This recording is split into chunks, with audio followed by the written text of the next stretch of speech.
Prologue. 25 years ago. At the top of a knoll through a break in the trees, 5 teenagers stand at the edge of a shallow grave. A light rain falls. Thunder rumbles in the night sky. One of the boys raises the gun. It was his idea, after all. He should go first. He aims into the hole, but the gun wobbles in the half-light. "Do it," another boy says. But the kid with the gun just stands there, arm extended, the rain beating his face, matting his hair. At last, the only girl in the group reaches for the weapon, the .22 they bought for $22. She swallows, looks at the rest of them. "We agreed," she says. "We all have to." Her eyes return to the pit, and the gun clenched in her hand makes a noise like a firecracker. A faint pop. The girl passes the weapon down the line, and one by one, they each take a shot until the gun reaches the last boy. Lightning brightens the sky for a nanosecond, long enough to see the tears streaming pale vertical lines down his dirty face. He's the only gentle soul at Savior House Group Home. He grips the firearm, his breath's ragged, as his best friend looms over him like the protector he is, laces his finger through the trigger guard on top of the gentle boy's, and another pop rends the night. They all then fall to their knees and drive the wet dirt into the void with their bare hands. In the dark, the gentle boy utters the words none of them will ever forget.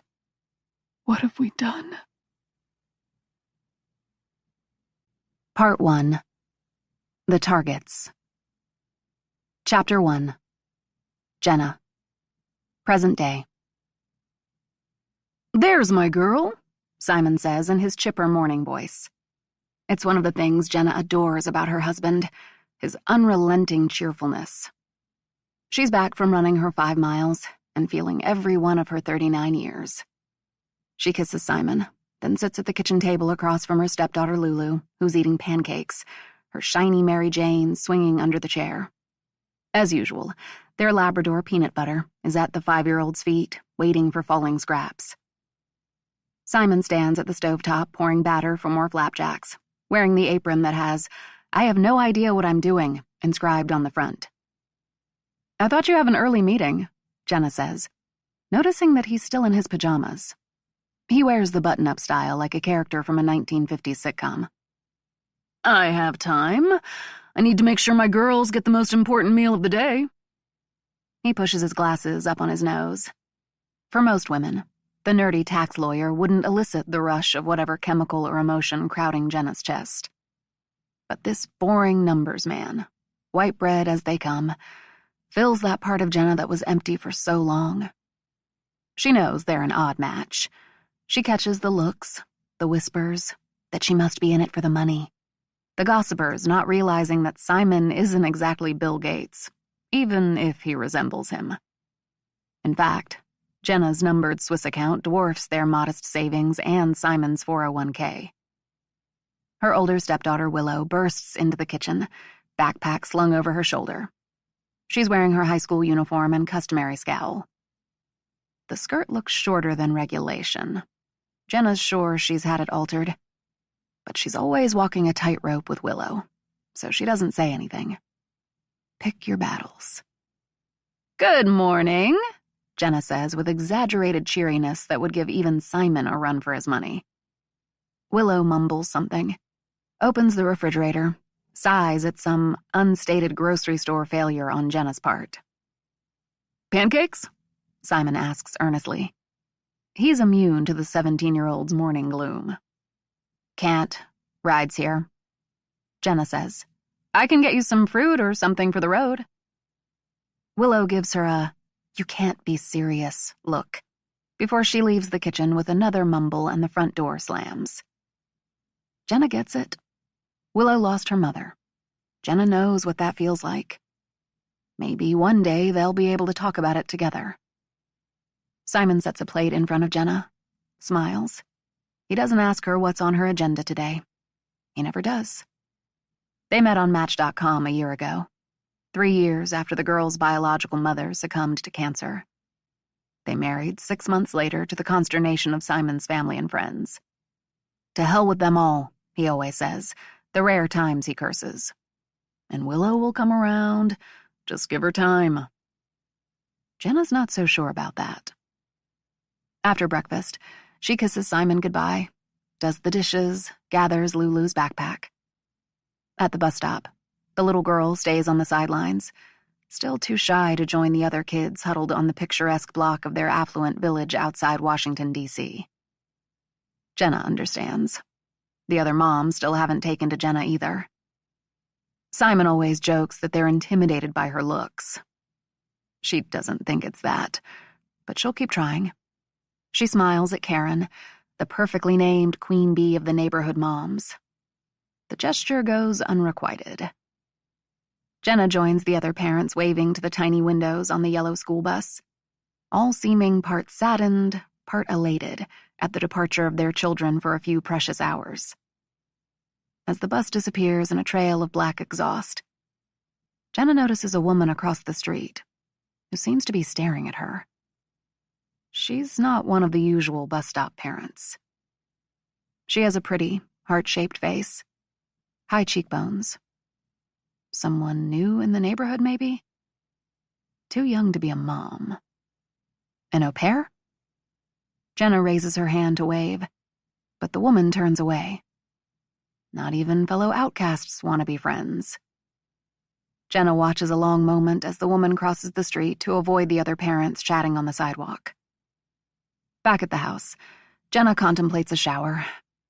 But it's SoulCycle day. She's already done her miles, so she could skip it, but they prepaid a fortune for the classes. Besides, what else does she have to do other than clean the house, which Simon already keeps immaculate? Tax lawyers, she's learned, are people of precision. Still, there's dry cleaning to pick up, a run to Whole Foods for Simon's favorite steaks, Willow's veggie burgers. After running her errands, she again considers skipping spin class. Then a text arrives. See you at SoulCycle. That's weird. She's not meeting anyone at class. She doesn't really have any friends. The message is from an unfamiliar number. Maybe it's the next wave of advertising technology. They not only read your mind on your social media feed, now it's your texts. Maybe it's the person she met in class last week who was friendly to her. Though Jenna doesn't recall giving the woman her number. By noon, she's rushing into the lobby of the SoulCycle on Massachusetts Avenue downtown. Though the studio is only 7 miles from Jenna's house, it took 40 minutes to get there. DC traffic is brutal, but it's still nothing compared to Shanghai or Kabul. There's a SoulCycle in Bethesda, much closer to home. But old habits from her single days are hard to break, and Emma L. is her favorite instructor. She smiles at the receptionist, signs in. In the changing room, Jenna opens her locker. She's surprised.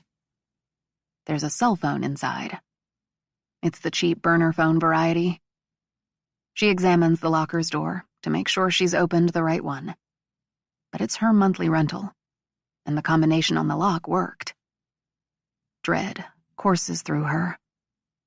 The phone pings. The text is 3 words. Bathroom, second stall. She scoops up the phone, shuts the tiny door to the locker, and heads to the restroom. Class is starting. She can hear music and the instructor's distorted voice coming from the studio.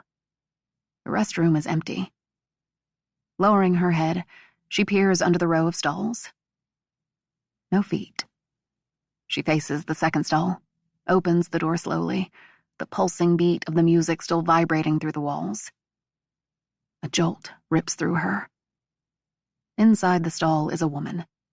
She's sitting on the toilet tank, her feet resting on the seat. Another lightning bolt to the chest.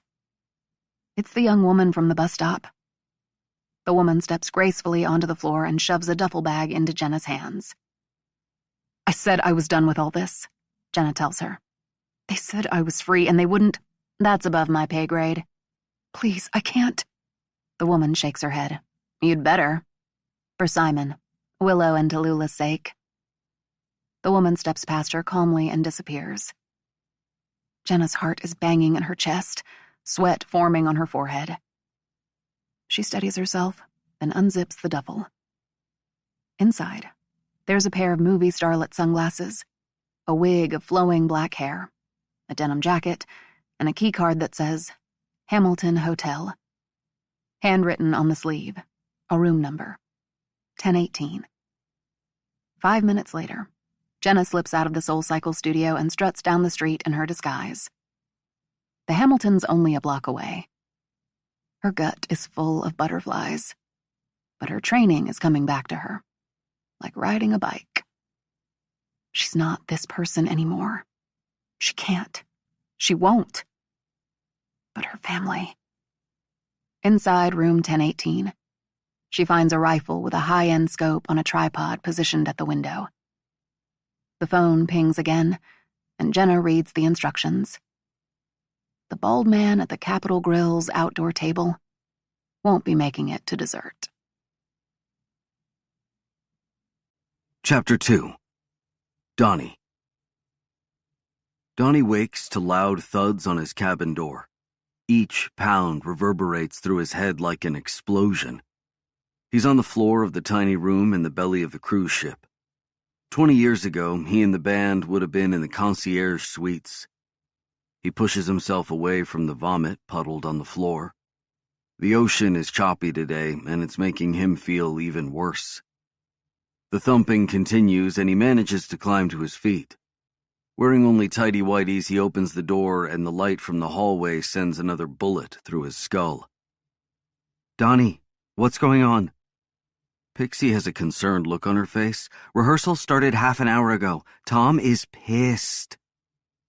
Before he responds, Pixie pushes her small frame inside. She makes a face at the stench, looks around, and before Donnie can conceal the evidence, sets her eyes on the empty bottle of Jägermeister, the razor blade and rolled dollar bill on the table. Oh, Donnie, she says. She puts her delicate brown hand on his ghost white bare shoulder. I can't do this right now, he says with more edge than she deserves. Pixie's new. She joined the band last year. Tracer's Bullet has only 2 original members from back in the day, including Donnie. But it's enough for the Legends of Rock cruise. Pixie's the only bandmate Donnie considers a friend. The rest merely tolerate him. Her downcast expression is the worst. 1000% pity. He's been sober for 3 months, the longest stretch in a decade. But then he got word last night about Ben, the closest thing he had to a brother. Then he ran into that aging groupie, the one with the same bleached hair she probably had when she raised a lighter to their hit power ballad 2 decades ago. "Want a party?" she'd said, smelling of cigarettes and beer. She didn't have to ask him twice. He doesn't remember much else. "Can you play? Are you okay?" Pixie's questions return him to the present. "Seriously, I'm worried. Tom seems—" "Of course I can play." He climbs into his shirt and jeans flung on the floor. Grabbing the handle to his guitar case, he charges out of the cabin. "Hurry," Pixie says, outpacing him. She moves quickly for such a compact woman. "I told him I was going to the bathroom." Donnie rushes into the ship's performance hall and is greeted by several exasperated expressions, the most prominent from their singer, Tom Kipling. "Sorry, y'all, I overslept," Donnie says, opening his guitar case and slinging the strap over his shoulder.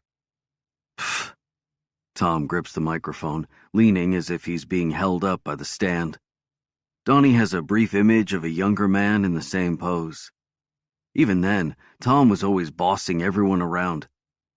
The only thing that's changed is Tom's hair plugs, those white chiclet teeth, and the tighter fit of his leather pants. Overslept, Tom says with an audible sigh. It's 4 o'clock. What do you want me to do? I said I'm sorry. Tom starts to speak, but stops himself. Donnie notices Tom tap eyes with Animal, their drummer. Let's just do the sound check, Tom says, sighing again. He points to the set list taped on the stage floor. Animal clicks his sticks, a 1, a 2, a 1, 2, 3, 4, and Donnie strikes the opening chord to a song he's played so many times he can barely stand it. From his Marshall stack comes what sounds like an elephant being slaughtered.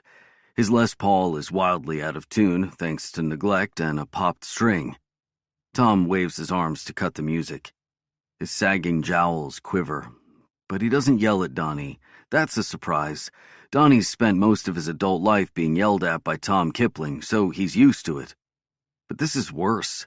Tom composes himself, then looks over to their manager Mickey at stage right. Mickey gives Tom a nod, and Tom addresses the band. "Tonight, after the show, you all have a choice to make," Tom says. He spins around and fixes his gaze on Donnie. "It's him or me." And with that, his aging rock star flair for the dramatic on full display, Tom stomps off stage. Donnie looks at his bandmates. When he sees that even Pixie isn't willing to make eye contact, he knows it's over. Later, after the last encore, they do 2 every show, Donnie runs off stage drenched in sweat and feeling euphoric. That sensation never goes away. He's performed well, Tom can't deny that. Donnie got his guitar freshly strung and went over the set list beforehand to be ready for tonight's parade of oldies. He even hit all his marks for the ridiculous choreography. Backstage, amid the high fives and rapture that follows every performance, he thinks things should be fine. Tom will have cooled off. Donnie can explain what happened, that his best friend Benny is dead. Not just dead, murdered. He'll explain that he's committed to his sobriety, to the band, and they'll give him another chance. After the meet and greet, the selfies and poster signing and awkward conversations with drunk people, the VIP room clears out and Tom calls him over. "You did well tonight," Tom says. "Thanks, brother. You were great.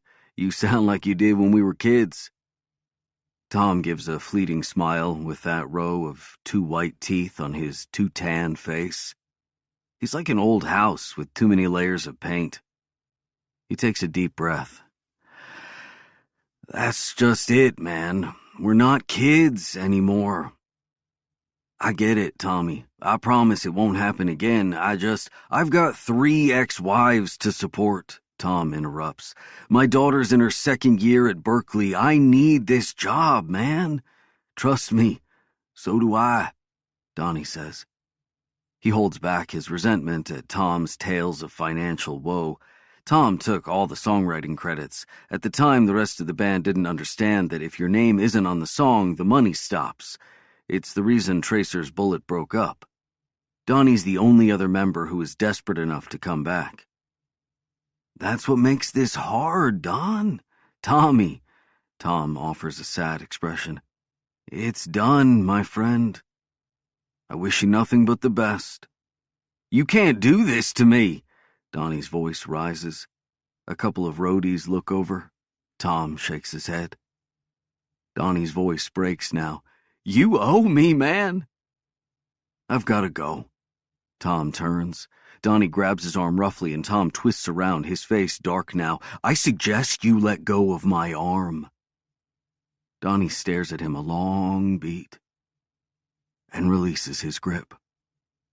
Closing in on midnight, on the promenade deck, the most secluded section of the ship after hours, Donnie takes the last swig of the bottle, hating himself for drinking again. Hating himself for not standing up to Tom, hating himself for what his life has become. He stares out at the ocean. With the moon hidden by clouds, there's nothing but blackness. He ponders where he can get another bottle. The ship's bars are closed. There's room service, but his account is maxed out. A woman appears in the weak light. She's in her early 20s, younger than the band's usual fans, but she's wearing a Tracer t-shirt. Probably someone's kid who grew up with their music. That happens sometimes. Her face brightens when she sees him. "Oh my God. Are you Donnie Danger?" She looks around as if she wants to confirm what she's seeing, but no one else is on the deck. "The one and only," Donnie says. His southern drawl gets more pronounced when he's playing rock star, particularly when he's drinking. Will you sign an autograph for me? She asks. I'll do anything you want, sweetheart. She smiles, her teeth glowing in the dim light. Anything, she says seductively. She walks over next to him, leans against the protective railing. Your wish is my command, darling, Donnie says, trying to muster more Southern boy charm, but it's half-assed and lazy. The woman reaches inside her shirt. He thinks she's going to pull it off, have him sign her breasts. It's been a while since he's done that, but it's part of the job. Who's he to complain? She doesn't remove her top, doesn't ask him to sign her ample cleavage. Instead, she's reached into her waistband and pulled out a handgun. Well, my wish, she says the word with derision, is that you jump. She motions the gun at the ocean below them, then trains it back on Donnie. He chuckles, like she's kidding. She's fucking crazy, but he's always been drawn to crazy women. The gun looks real, but surely it's a fake. She's only playing. Offering a rakish smile, he says, Look, sweetheart, I don't... He's cut off with a hard blow to his head with the butt of the gun. Donnie doubles over. After what feels like a long time but might be only a few seconds, he stands, his legs wobbly. He touches his head. There's red on his fingers. His eyes look into hers. She's definitely not playing. Jump. She puts the barrel of the gun to his forehead, its muzzle cool on his skin. I don't understand.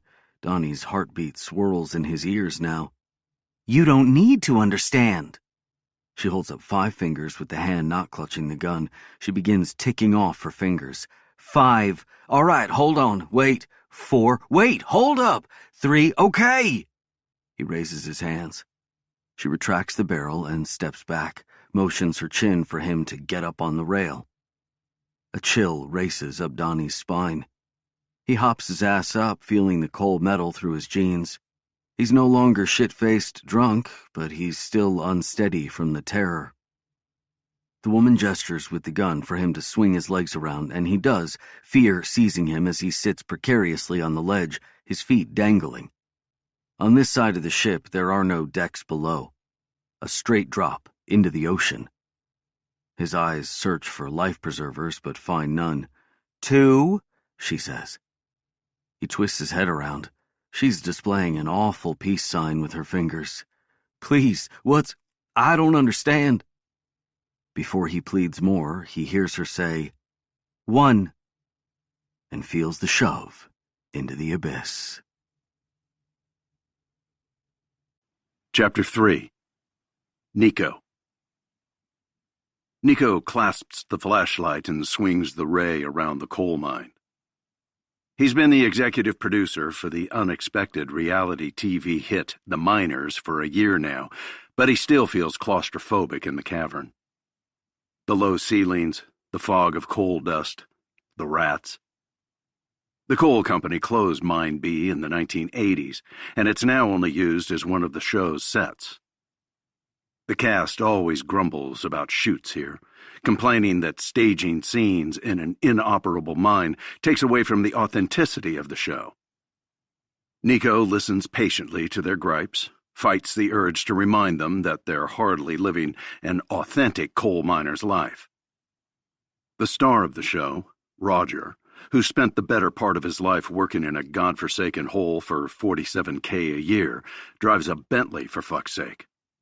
But for better or for worse, they're Nico's meal ticket. Like the cast, his income has skyrocketed with the success of the show. The most popular reality series on cable. Take that, housewives. Not to mention that Nico has become something of a sex symbol with his weekly live recap show, The Black, which has thrust him into the national conversation. His DMs from women would make even the Tinder crowd blush. It almost makes living in the boonies of West Virginia worth it. Almost makes being at the beck and call of Roger, who texted Nico to meet him at Mine B tonight for some bizarre reason, less annoying. And, best of all, the influx of cash keeps the bookies and loan sharks off Nico's ass, a refreshing change of pace. Why the hell did Roger want to meet here anyway? He probably wants to talk about getting more on-camera time, complain about his co-stars outside their small enclave where gossip and grievances are more abundant than meth, which is saying something in this town. Nico stares at the railroad tracks and the old handcar that looks like something out of an Indiana Jones movie. The cast complains about the handcar too, since it bears no resemblance to the man-trips that real miners use to travel through the tunnels. But it makes for good television. In the cliffhanger for Season 1, they filmed a scene in which the brakes just so happened to go out. Nico's convinced that Davis, the network asshole who's been trying to muscle in on Nico's job, had someone grease the brakes. The cast had similar suspicions, but forgave Davis the moment the scene went viral on social media. Maybe Nico should be more like Davis. Yeah, he should have hidden a camera for this meeting with Roger tonight. A secret meeting that could stir up trouble with the others. Great content for a new episode, but Nico has his limits when it comes to orchestrating drama. It's the only area of his life where he has limits.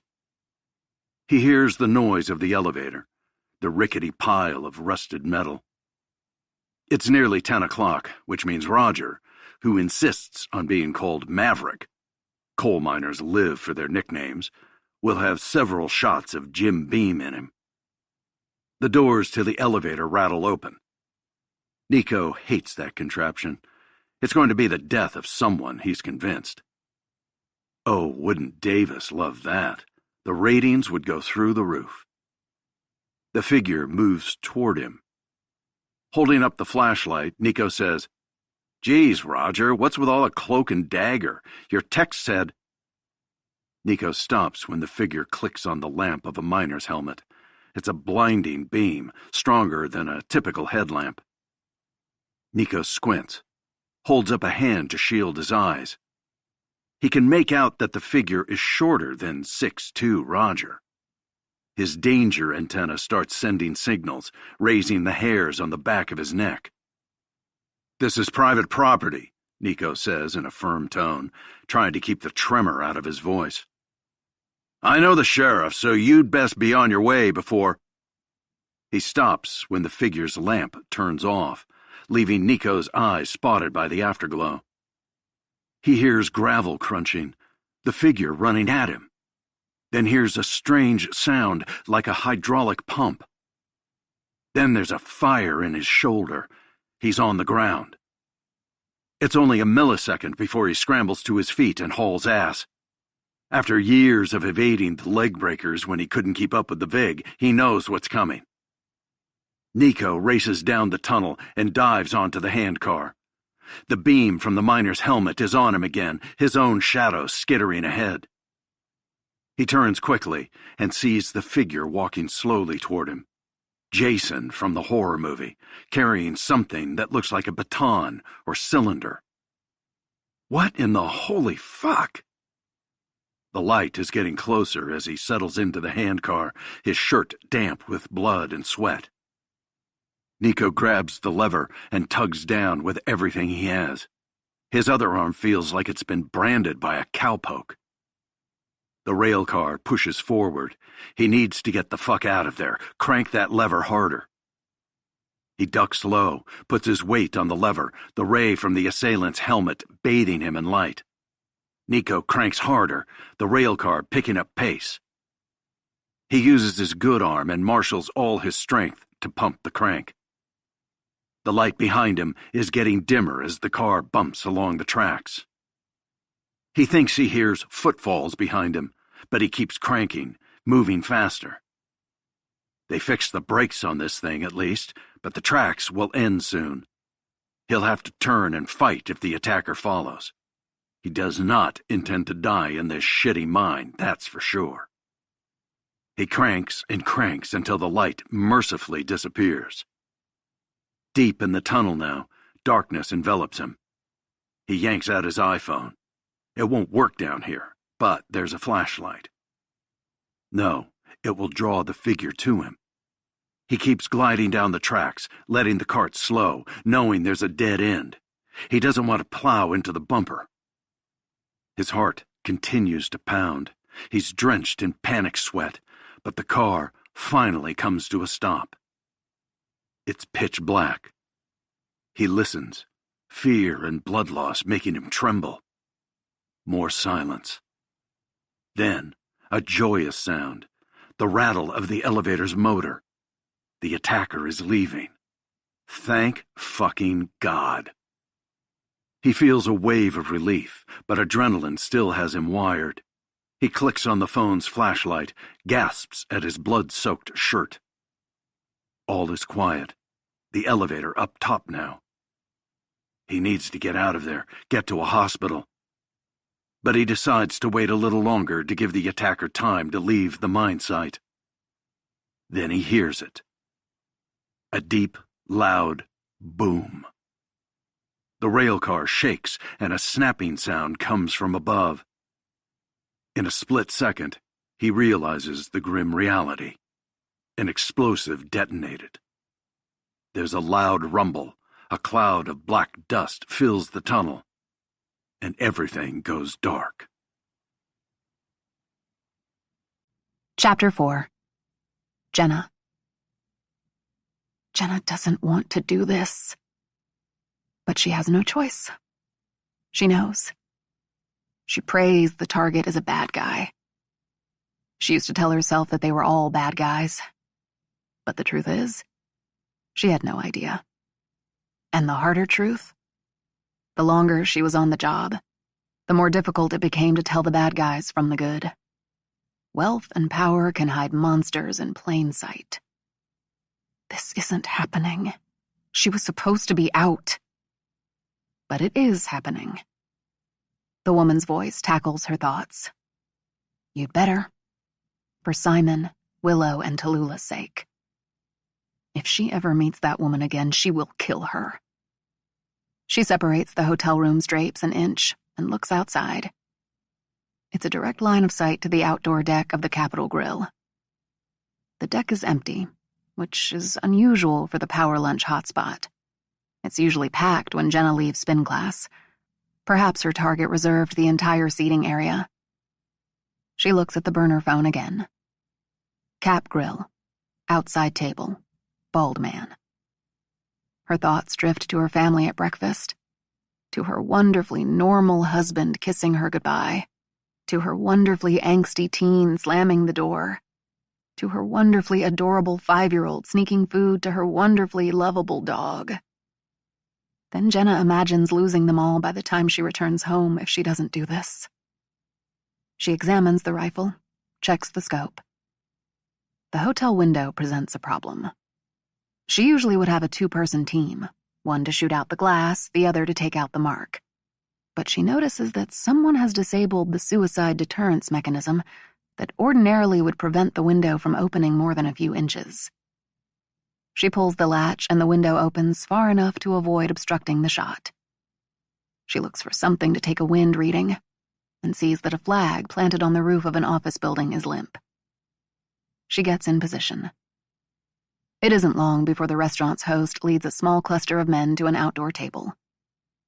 The men are muscular and seem uncomfortable in their business suits. Ex-military. They examine the area, look up and down Massachusetts Avenue. The target is someone important. Important enough to have an advance team anyway. But not so high value that he's forbidden from eating outside on a beautiful spring day. One of the advance guys says something into his sleeve. Then the target appears. Jenna can't see his face, but he's the only bald head. It might as well be painted with a bullseye. Still, it won't be an easy shot. The bald man sits with his back to her. The bodyguards surround the table. She'll need the perfect opening. Jenna hopes he'll need to use the restroom. She waits, still as a stone, like she was taught. She once waited 13 hours, frozen in place. She shudders, remembering the weight in her chest, and worse, peeling off the adult diaper. Its smell somehow shocking. A bottle of something expensive is brought to the table. She waits. Sweat slides down her side. Can she still do this? Physically, yes. She's rusty, but it's a skill that never goes away. Emotionally, though, can she do it? Yes, you have to. At last, the bald man stands, throws his napkin on the table. The guards change position, ready to escort him to the restroom. Through the scope, Jenna gets the first look at his face, and her heart plummets. She pulls back from the rifle scope. The face is familiar. One that's been on the covers of magazines, the nightly news, endless social media feeds. One that still looks much the same as it did 25 years ago in the dining room of their group home. Something catches her eye. A reflection. A sharp glimmer from the rooftop of the building across from her, just past the restaurant. Then it hits her. It's the sun glittering off of another scope. She's not the only hitter. There's a backup team. This job felt off since the start. This is not how the corporation operates. Jenna's nerves are on fire. She needs to get out of here. She presses her eye back to the scope. In one fluid movement, she sets her aim, takes a breath, and pulls the trigger. Light as a feather. Chapter 5. The recoil slams into her shoulder. Through the sight, she sees that the bald man is already surrounded by his human shields, who quickly shuffle him inside the restaurant. No one is hit, precisely as Jenna intended. She wipes down the gun, leaves it where she found it. She's been careful not to touch anything else. Examining herself in the long mirror near the door, she straightens the wig, puts on the sunglasses, tucks the burner phone in her pocket. After one deep breath, she calmly steps out of the room into the hallway. Lowering her head in case there are cameras, she moves toward the elevator bank. It's quiet. No one has connected the shooting to the hotel. Yet. She senses another person in the hall and glances up. The woman's back is to her. She's searching her handbag for her room key. Something is off. Unnatural. Jenna turns and walks in the other direction. She takes a quick look over her shoulder and sees the guest. The woman from the bus stop and from the SoulCycle bathroom, in a double-handed firing stance. Jenna dodges to the right, hears the cut of wind from the suppressor. She sprints, zagging left and around the corner. She spies the door to the emergency stairs and dashes through it, the woman running close behind. The stairwell spirals down all 10 floors. She won't have time to outpace the woman. Jenna climbs over the railing and hangs, her arms outstretched, body a vertical line. Her chest is hammering. She needs to collect herself. Remember your training. Hanging there forever, she gets her bearings. And she releases her grip. She drops 2 floors, whiplashing to a stop when she catches the railing. She hears movement above. The woman's head appears over the ledge for an instant before it pulls back. The shooter tries the move again, from a different position, hoping to avoid a bullet to the forehead. She peers over once more and gets off a shot, but Jenna's already dropping 2 more floors, where she again catches the railing. This time, one hand slips and leaves her hanging tenuously. With every ounce of strength she has, she reaches for the rail with her free hand, but now her other hand's losing its grip. There's the sound of the suppressor again, a ricochet of metal on metal as the bullet bounces around the stairwell. Jenna looks up and sees the woman pointing her gun straight at her. So she releases again. Jenna misses the railing on the next floor, then the next blurs past and she's not going to make it. But her hand slaps the metal on the next rail down and she lets out a primal roar as her body yanks to a stop when she maintains her grip. She looks up. The woman's head has vanished. She's going to try to beat Jenna to the ground floor. Jenna pulls herself up and over the railing, bursts through the door. It has the number 3 on it, and into the hallway. There's a luggage cart nearby. A bellhop appears from the room and stacks a large bag on the cart, then disappears back into the room. Jenna walks slowly as a family appears from the room. A father holding a fussy baby and mom trying to wrangle 2 toddlers. The bellhop loads another bag, and seeing the squirmy kids, tells the parents to go on ahead to check out. He'll meet them in the lobby. The father palms him a few bills and the family shuttles away. Bellhop disappears into the room again. Jenna has only a few minutes before the police, or worse, the woman and the backup team, sweep every floor. Confirming the thought, she hears sirens outside. If they found the connection to the hotel, it may scare off the woman and her team. But Jenna can't be caught here. The bellhop tugs another bag and lugs it onto the cart, not noticing her. The luggage includes an oversized bag, the kind with a structured interior made for sporting equipment or something large. It will have to do. Jenna removes the bag from the cart, unzips it. Inside is a folded baby stroller. She pulls it out and races back to the emergency stairwell and tucks it away there. She's perspiring. The wig is lopsided, but somehow it stayed on during her descent. The bellhop is still inside the room, probably doing a final sweep to make sure he's not leaving anything behind. She doesn't have much time. Jenna dashes toward the cart, climbs into the oversized bag, contorts her body, and zips it shut from the inside. Her mind trips to Savior House, hiding in the footlocker from the pack of boys at the group home. Come out, wherever you are. She's a tiny ball. Her limbs ache. She's not as agile as she used to be, but the muscle memory is there again. It's hot and she's dripping with sweat. She hears the hotel room door shut. The bellhop curses under his breath, and she thinks she's been caught. But instead, the bag is hoisted upward and dropped onto the luggage cart. The cart bumps and jostles as it wheels away, then comes to a stop. She hears the ping of the elevator, and the cart starts rolling again. The interior noise soon turns to the sounds of the street. Cars honking, sirens not too far away. She manages to open the bag a trace, the air feeling good on her face, in her lungs. Her view outside is obstructed, so she listens. The area is being cordoned off, a valet says to someone. There'll be a slight delay. Welcome to D.C., he says, with the nonchalance of someone accustomed to terror threat drills, presidential motorcades, and protest march street closures. The cart rolls a few feet, and she peeks out through the opening. She's trying to control her breathing, and she's feeling nauseated, the inside of the bag sweltering. She sees men in hotel uniforms standing at the curb, looking toward the restaurant. 2 cabs are parked, their drivers outside the vehicles. A valet is talking to a uniformed cop. Everyone is looking at the Capitol grill, except for one woman. Jenna's heart sinks. The woman wears large sunglasses concealing much of her face, but it's her.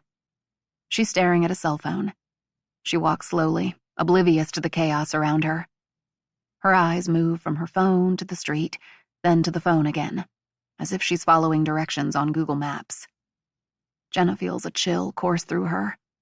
If this job was a setup, and it was, they never planned to let her out of the hotel alive. They'd want the ability to track her, if necessary. And she's still wearing the clothes, the disguise they gave her. And she has their burner phone. The woman is getting closer now. She looks up and has a curious expression on her face. Then it turns to revelation. Jenna manages to unzip the bag, shift her body so she rolls off the cart and untangles her limbs. She takes a gulp of air and gets to her feet. "She has a gun!" Jenna screams, pointing at the woman. "She has a gun!" Jenna doesn't stick around to see what happens. As she sprints away, she hears screams. Before she rounds the corner, she takes a quick look back. A uniformed police officer is on the ground, writhing in pain, and the woman is racing after Jenna. Chapter 6. Donnie. Donnie gasps, his mouth filling with water. As soon as he gets a gulp of oxygen, he's back under. Is this how he's going to die? In the dirty, leaf-filled public swimming pool in Chestertown, Pennsylvania? A fitting end to the pile of dog shit that's been his 14 years of life so far. Derek grips his hair, forcing Donnie down again. Donnie's panicking, trying to fight, but at 110 pounds, he's no match for Derek and his goons. Derek lets him above water. Donnie sucks in a morsel of precious air, and he's back under. Donnie should have waited for Ben before going in the pool. Derek and his friends leave Donnie alone when Benny's around. His eyes feel like they're going to shoot out of his head, torpedoes jetting into the blue haze, his lungs burning. But Derek won't release his grip. This isn't the first time Derek has dunked Donnie under. Donnie has even trained for Derek's attacks, practiced holding his breath. On the walk home from school, he can hold his breath from the boarded-up house with the mattress in the yard, past the pit bull raging after him along the chain-link fence, to the corner bodega. But today is different. Derek's grip is more forceful. The time Donnie is submerged, longer. Donnie's thoughts are floating, his head light. He should fight. I can't die here.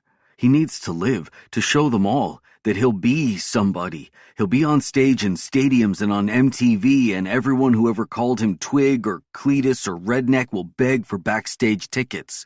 They'll want his autograph, brag to their friends that they knew him way back when. Fight, Donnie. But he's too weak. In the blur of legs and bodies in the over-chlorinated pool, the water splashes violently. Someone cannonballing. His chest hurts from holding his breath. More splashing. Then, miraculously, Derek releases his hold. Donnie feels 2 hands under his armpits and he's yanked out of the water. Next thing he knows, he's on the concrete lip of the pool. Rolled on his side, someone pounding on his back with an open hand. He hears a cough and feels water jettison from his mouth. He's on his back now, the wind howling, the world spinning. He makes out the figure looking down at him. Benny. Big, tall Benny, standing there with his hands on his hips, a Superman pose. He is Superman. Black Superman, as he'd say. His best friend nods, and Donnie knows he's going to be okay. But when his vision clears, he's not at the Chestertown public swimming pool.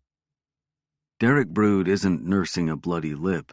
There's no battered diving board, no rusted fence surrounding the shadeless, overcrowded slab of concrete. And then it hits him all over again. Nearly destroys him. Ben is dead. Donnie tries to sit up, but a voice says, "Whoa, hold on there, amigo." A man with a beard, standing with other men with beards, looks down at him. The floor sways, and there's the smell of fish and salt, the sound of waves and wind. He's on a vessel, a commercial fishing boat, maybe. The fishermen look like they've seen a ghost, or a miracle. "You're one lucky son of a bitch, brother," one of them says. Chapter 7. Nico. A sliver of light from his cell phone's flashlight cuts through the black. Nico needs to preserve the battery. There's no service down here, but maybe if they dig down deep enough searching for him, they'll get a faint ping. He knows it's unlikely. His shoulder aches, but the bleeding seems to have stopped. He swings the light toward his feet. 4 red, beady eyes stare back at him. He's never been so happy to see rats. Scurrying, dirty, disgusting varmints that will unquestionably tear his flesh down to the bone if he dies. But for now, they're a welcome sight. They're alive. There's still oxygen. No deadly CO2 buildup in this cave of gloom. Yet, anyway. Nico thinks back to his mandatory mine safety training. He should have paid more attention. There's been a roof collapse. He's not buried alive, so the biggest risk now is running out of air. The explosion has likely sucked away most of the oxygen, but he's in a chamber. He needs to find a SCSR, the self-contained oxygen self-rescuers. They're stored in receptacles along the mine. And he remembers that he needs to keep his movements to a minimum, use as little air as possible. That won't be a problem. He's sore. groggy. One of the rats scurries onto his leg and he kicks it away, sending a searing pain through him. He wonders if anyone is searching for him or if they even know he's missing. They have to know about the mine collapse. The crew has sensors that detect problems underground. MSHA, WVOMHST, NIOSH, and the other alphabet soup of mine safety agencies are probably on site. The showrunner will make sure the cast and crew are accounted for. The cast. It was Roger who got Nico into this mess, asking him to meet at Mine B after hours. But it wasn't Roger who attacked him. Nico is sure of that. He never got a clear look, but if Nico has to guess, it was a woman. Who is she? And what in the hell was that weapon that pierced into him with such ease? He clicks off the phone's flashlight. It's frightening in the dark, but the iPhone is already on low power mode. His mouth is dry and his shoulder is screaming. He's supposed to bang on the roof bolts. They have equipment to listen for it. He wonders for a moment what the Vegas odds makers would set his chances of survival. He shakes his head. Even now, his thoughts return to gambling. He should make a promise, an oath, that if he gets out of this jam, he'll never make another bet again. Maybe a 12-step program will stick this time. What were those 12 steps? Another instance when he should have paid better attention. In the disorienting darkness, his mind meanders. He's in a black hole, time relative, impossible to gauge. He resists the urge to check the phone again. With his good arm, he reaches into his front pocket. He feels the ridges of the old silver dollar. Some good luck charm it turned out to be. He should flip the coin. Heads he'll survive, tails. He decides against it. In the haze, the first of the 12 steps comes to him. Admit we are powerless over gambling, that our lives have become unmanageable. Nico has never been one to think he's powerless. He can stop gambling whenever he wants. But he's got to admit, things have become unmanageable. He's literally hit rock bottom, hundreds of feet down in a mine no less. Maybe one of O'Leary's boys came to send a message and set off a charge in the mine. But that doesn't make any sense. He owes $395,000 plus the VIG. He'd been up to $500,000 in debt, which O'Leary's people found unacceptable, but he'd scraped together $100,000. He had to do something bad to get that down payment, but you do what you gotta do. He's current at the moment, so there's no reason to murder him. He learned this much from his old man, who was one of O'Leary's soldiers back in the day. You don't kill the goose that lays the golden egg. You break its wing, rest the blade of the axe on its neck, reset the debtor's priorities. You don't blow him up. His stomach growls, a loud rumble that reminds him of something else that's terrifying. He has no food, no water. His mind jumps to the safety course again. There was a lot of discussion in the class about a group of Chilean miners trapped for months who survived by drinking water from industrial tanks used to wash dirty miners' gloves. Is there a water source down here? He remembers the funny story about how one of the Chilean miners had both his wife and his mistress show up at the rescue site, a reality show in the making as the world wondered who would win his heart when he emerged. Who did the guy pick? Nico can't remember. There will be no one outside holding vigil for Nico. He knows that much. Beyond his love of gaming, there are a few constants in the life of Nico Atakai. One, people always think he's an asshole. He's not sure why. He doesn't intend to be one, but there's no denying it. Two, he's a coward. Always has been. And 3, the people closest to him always leave. This last thought takes him to another of the 12 steps. Make a list of persons we have harmed and become willing to make amends to them all. He thinks of his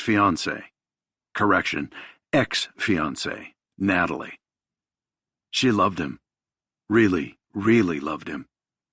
She was willing to work things through, even after discovering the credit cards he'd opened in her name, the thousands in debt he racked up.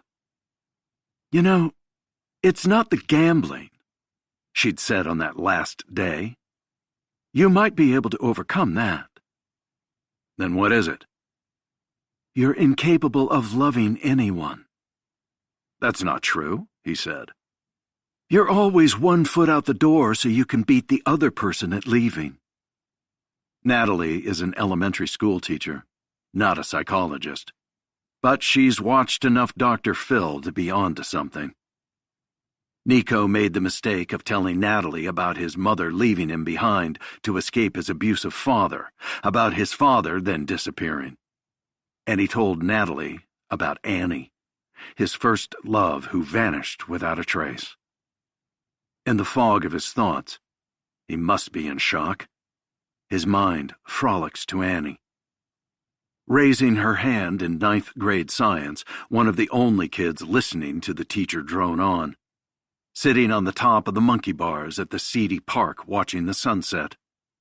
The way she smelled of bubble gum. Oh, and her laugh. It was high-pitched, cute, and made her seem softer, less damaged by her time in group homes.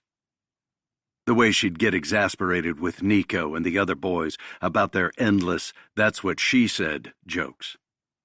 They were stupid, but "your mama" jokes didn't play well in foster care. In his mind, he's walking home from school with the others. "How'd you do on the math test?" he asks Annie. Before she answers, Artemis chimes in. "It wasn't hard at all." Donnie barks a laugh. "That's what she said." Nico sleeps. It's dreamless, but restless at the same time. When he wakes, it takes a moment to remember. He's in a collapsed mine. He may never get out. He hopes they're trying to find him. That, up top, word is out and there's a media circus surrounding the effort to save Nico Attikai. Portable lights, digging equipment, the National Guard, volunteers, network news vans. He thinks of those Chilean miners again. How long were they trapped? It was 69 days, something he remembers only because of the juvenile fascination with the number 69. How'd they escape? There was a drill. For Nico, they're going to need to work all night, with a big drill, he thinks. Then he smiles. That's what she said. Chapter 8. Jenna. Jenna darts around the corner onto K Street, past a coffee shop and into a CVS. The sound of sirens still floats in the air. She thinks she's lost the woman, but can't be sure. She takes an escalator to the lower level and makes for the back. There's no restroom, but the greeting card aisle is empty. She strips off the jacket and fingers the fabric at the seams, checks the pockets. On the back hem, she finds it. A tiny square the size of an ordinary PC dongle sewn into the denim. Yanking off the wig, she finds a mirror on a sunglass display stand in the back corner and tries to straighten her hair. It's wet from sweat, disheveled. She finds a bristle brush on a rack and slicks her hair back, runway model style. Her cell phone and all her credit cards and money are stowed in the locker at SoulCycle. But she can't go there. She needs to reach Simon. She still has the burner phone. It could also have a tracker. She'll deal with that after. But she needs to warn him. The burner screen is blank. She tries to power it on, but nothing happens. It's dead. Or they loaded some self-destruct code on the device. It would be just like Sabine and her corporation operatives to pull this kind of Mission Impossible bullshit. Back on the main floor, Jenna glances out the window before heading outside. She can't take an Uber without her phone. Maybe she can get a cab. A cabbie won't need money up front and might let her borrow a phone for a quick call. Then she spies a bus pulling to the corner of K and 7th. She runs over, waits for 2 elderly women to get on. The driver is already moving before the old ladies have found and swiped their fare cards. Jenna steps past them and the driver says, "You forgot to pay, ma'am." "Sorry," Jenna says. "I must have left my wallet at my exercise class. I can get off now or at the next stop." The driver sighs, shakes his head, but plows ahead. Jenna sits on the edge of the seat near the back door. She tucks the jacket with the tracker under the seat, the cell phone and wig stuffed inside. One problem solved. Let that woman follow the bus around for a while. The bus tugs to a stop, and Jenna jumps out at 9th and I near the collection of high-end stores at City Center. She looks for a cab but doesn't see any, which isn't surprising since Uber and Lyft turned everyone into amateur taxi drivers. She spots a guy in a suit, riding one of those motorized scooters that are such a nuisance. He has a hipster beard and is gabbing on his phone, zipping along the sidewalk and around pedestrians too fast. Jenna decides to do it. As the scooter approaches, she trips forward, knocking into the man. The guy yelps, and they both topple onto the grassy strip separating the sidewalk from the street. The hipster's eyes are wide as he looks at Jenna, who has jumped to her feet and is brushing herself off. "Oh my gosh, are you okay?" she asks. A few people walking by watch, then continue on once they see that no one's hurt. He looks up at her slightly dazed. His suit pants have a hole in the knee, but he's all right. His head snaps back and forth as if he's making sure no one caught the scene on their phone, the ever-present risk of going viral for one of life's embarrassing moments. The guy says, "You need to watch where you're—" He stops, apparently computing what's happening as Jenna scoops up his phone and holds it up to his face, unlocking the device. "What are you—" Jenna doesn't answer as she darts to the scooter, pulls it from the pavement, and rides away. He yells after her, but his voice grows distant as she races along 9th and cuts a sharp right on Mount Vernon Place and past the historic Carnegie Library building that's tragically been converted into an Apple store. She manages to dial Simon's number as she steers the scooter. It goes to voicemail. Of course, a call from an unfamiliar line. When she's a safe distance away, she skids to a stop and furiously thumbs a text. It says only 2 words, but Simon will understand. Alas, Babylon. Chapter 9. Donnie. Donnie adjusts the angle of the hospital bed upward, laces his hands behind his head with his elbows sticking out. He got lucky. The fishermen were 1990s boys and fans of Tracer's bullet. They gave him some whiskey and a blanket to get his body temperature up, bandaged the gash on his head, and brought him ashore. Now he has a half-circle of fans around his bed at the University of Miami Hospital. TMZ got wind that Donnie Danger survived a fall from a cruise ship, and it didn't take long before his room was filled with flowers and women with big hair. Tracer's bullet had been one of the only hair bands to emerge and thrive during the grunge era, a novelty act that scratched the itch of early Gen Xers not swept away by Kurt Cobain, Pearl Jam, STP, and the rest. "Could you sign my CD?" a lady asks. She's in her 40s with an orange hue to her skin and prominent lines around the eyes from too many years in the sun. With her, a girl in her teens whose eyes are glued to a phone. "Sure, sweetheart," he says, taking the Sharpie someone gave him. He's in the gown, his skinny white legs tucked under the sheets. "What's your name?" "Crystal," she says. Like always, he writes, "To beautiful Crystal, stay close to danger, DD." She examines the CD cover and cups it to her chest like a treasure. "And who's this?" He looks at the girl. "My niece." The girl barely looks up from her phone. "She was at my house when I heard. I'm so glad you're okay." "You and me both, darling." "How did it happen? I mean, your fall." She says it uncomfortably, like she shouldn't ask. That is the million-dollar question, Donnie says as he signs a poster for a man with sleeved tattoos. And it is. The last thing he remembers is Tom firing him, and Donnie retrieving his emergency bottle of Jack from his cabin. The nurse arrives, a look of distaste on her face. Mr. Danger, you have a visitor? The more the merrier, Donnie tells her. He's in full rock star persona, the only time he feels comfortable in his own skin. The only way to mask the anxiety baked into his bones. The nurse says, I'm afraid we need to ask everyone to step out. Boo, one of his fans says playfully, and the small crowd shuttles out.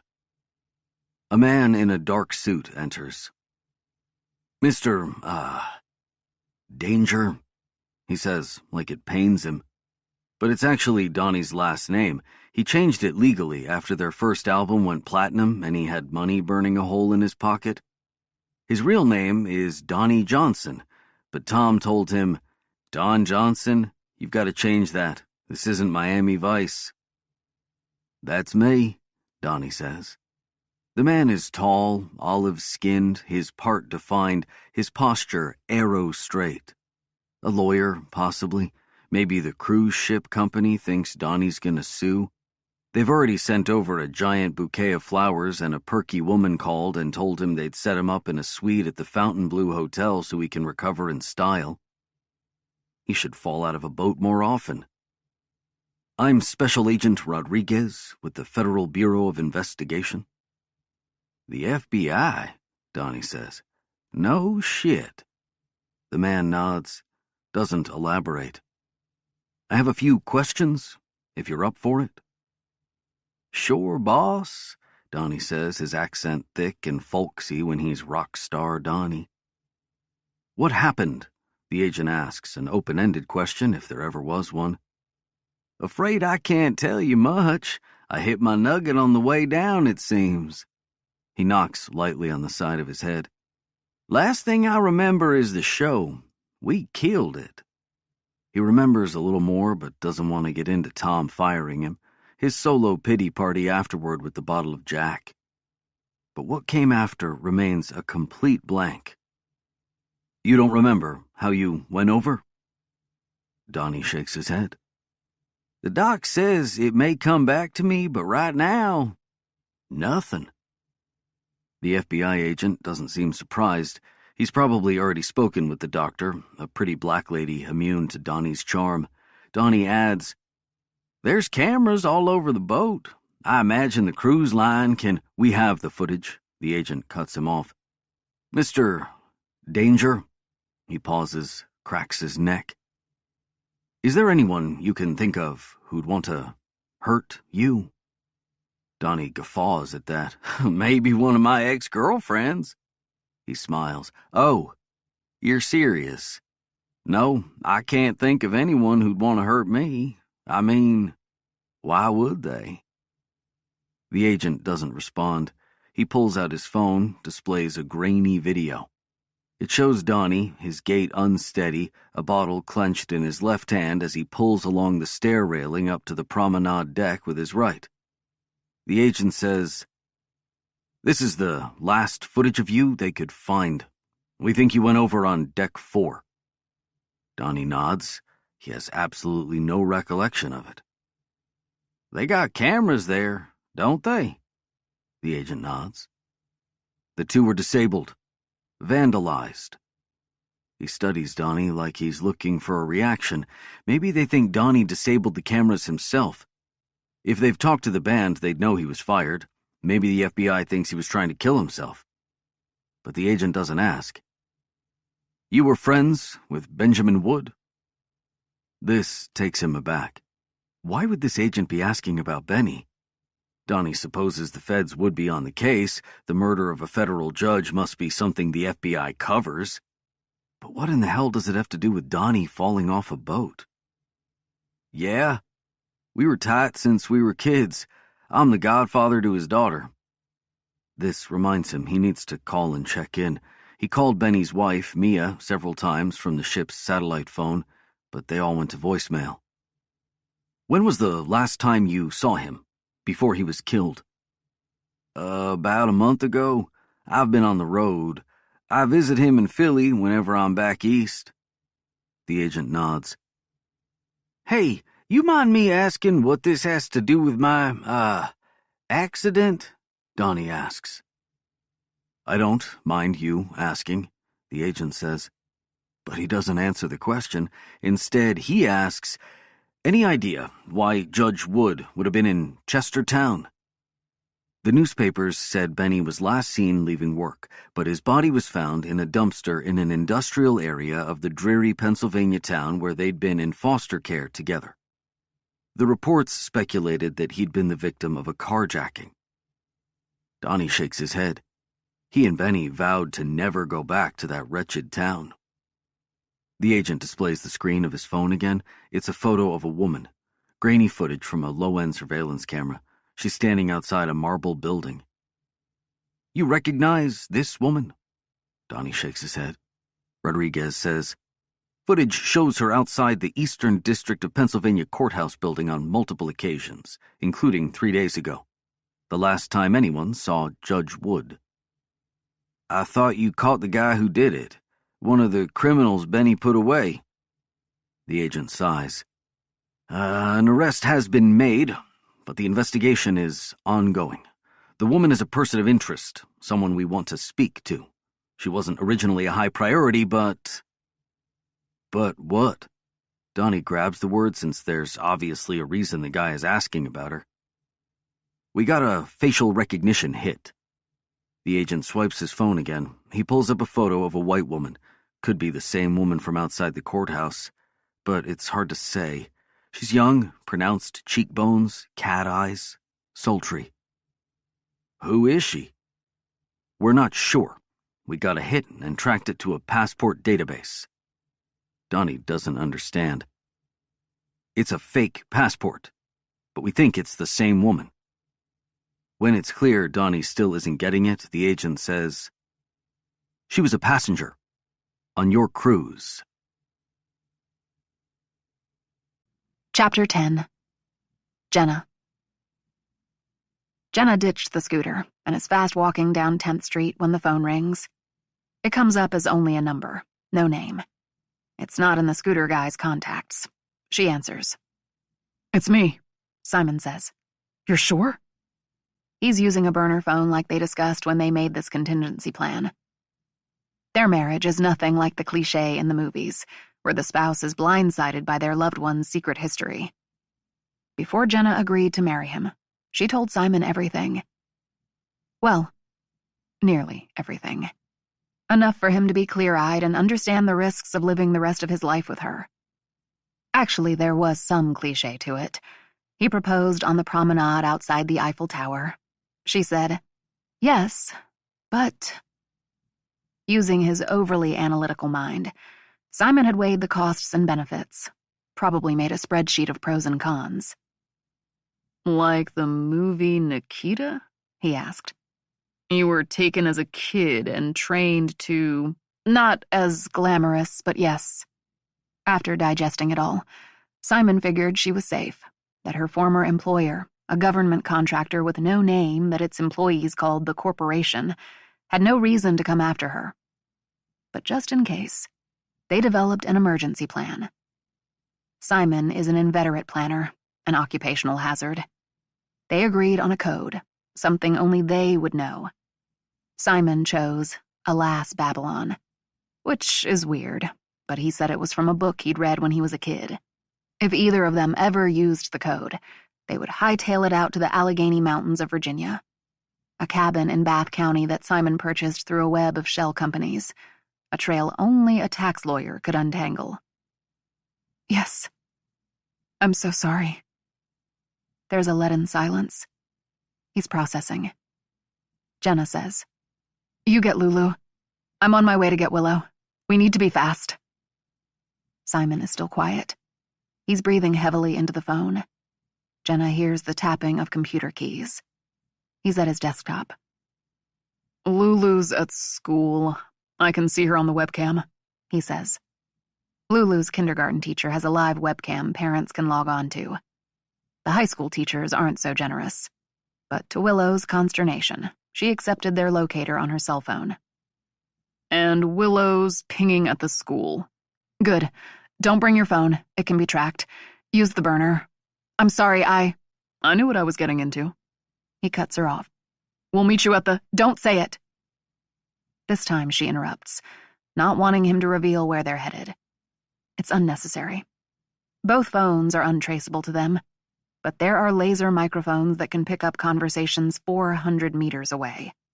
And she's learned over the years that survival favors the cautious. I love you, she says, and hangs up, not wanting to hear the pain and fear, and possibly regret at ever meeting her, in his voice. She needs to get to Willow's school. The scooter hipster's phone will probably work for another 15 minutes before he gets hold of his carrier and it's disabled. She thumbs the Uber app, orders the car. She's got no money, no credit cards, and soon she'll have no phone. But she and Willow are going to make it to the cabin. As she waits for the ride, Jenna surveys the area. 10th Street is like much of downtown D.C.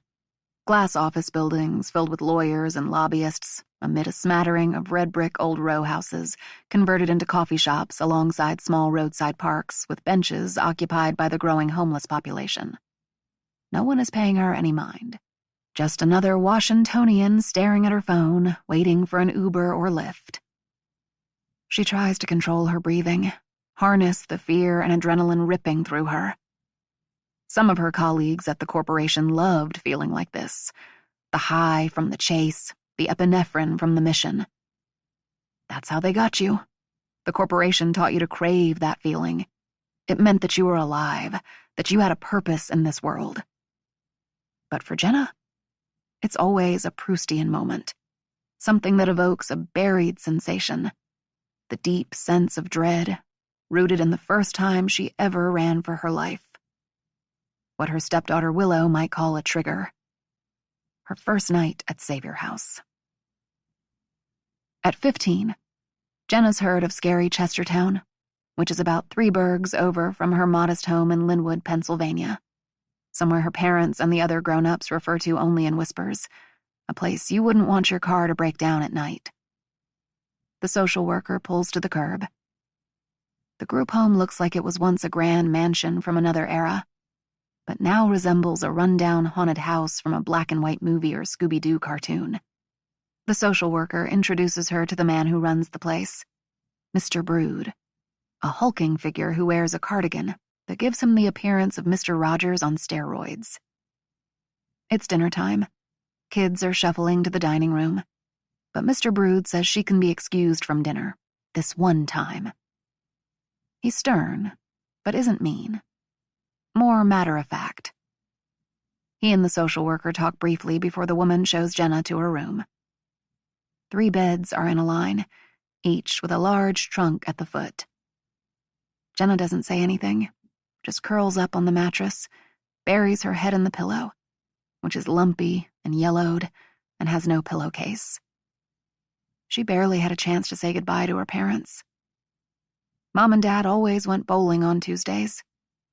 Jenna should have said, "I love you," or hugged them. But she'd been talking on the phone with Gigi, stretching the kitchen phone cord so it reached the stairs where she could whisper and giggle and conspire with her friend without her parents eavesdropping. Everything changed in a split second when the police came to the door. No more Friday nights at Blockbuster searching for movies with her dad. No more road trips for Jenna's gymnastics competitions with her mom. No more board games on rainy weekends. No more making dinners together, or dumb jokes, or the endless mundane things she took for granted and would give anything to get back. She squeezes her eyes tight and cries herself to sleep. She awakens with a fright. Someone touching her arm. Her heart's banging, and she can't see who it is at first, and is disoriented. Then the crushing reality hits her again. This isn't a nightmare. She's at the group home. Her parents killed in a car accident. She has no one.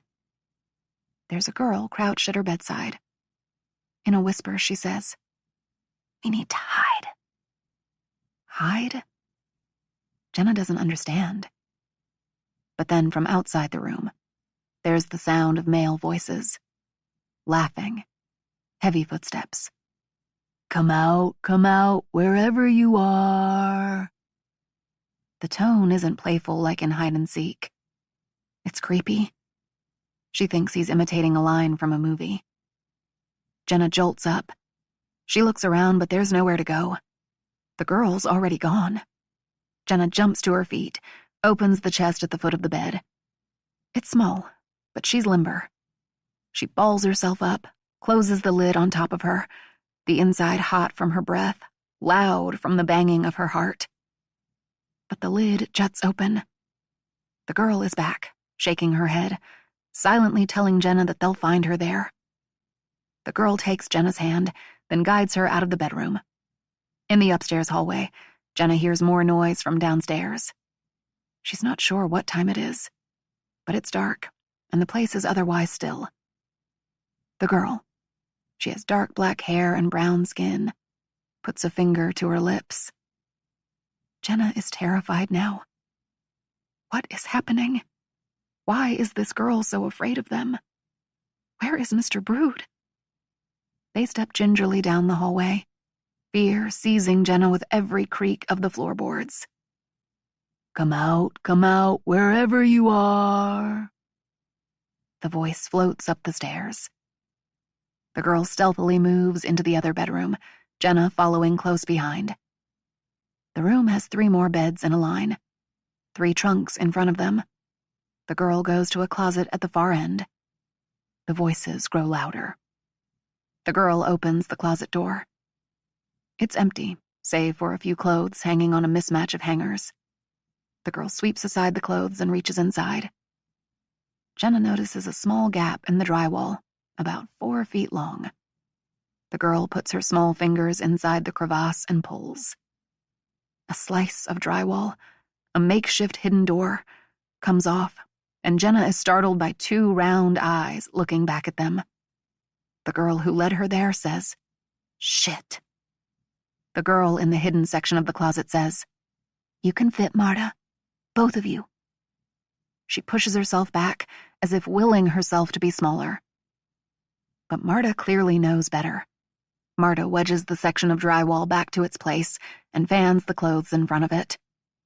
She's starting to panic. Jenna can see. The voices are getting closer. Jenna needs to take control, take action. Her gymnastics coach always says, if you want to be a leader, lead. She runs to the window and looks outside. There's a small slice of roof covering the porch. But the drop is far. Jenna pries open the window. Marta is watching her. The voices grow louder, like a pack of wolves going room to room looking for food. Jenna gestures for Marta to come to the open window. But the girl's frozen. Jenna quietly races over, takes Marta's arm and steers her to the opening. Marta ducks through the window and stands on the small section of roof looking terrified. Come out. Jenna darts over to the bed, yanks a thin blanket from it and climbs out the window, shutting it right as the bedroom light is slapped on. They move away from the light to the edge. Marta is visibly trembling now. Jenna hands her an end to the blanket, gestures for her to grip it tightly. I'll lower you down, she whispers. Marta shakes her head violently, but Jenna gives her a look that says, it will be okay. Voices are coming through the walls. Jenna peers over the ledge. The front lawn isn't overgrown, but it isn't well cared for either.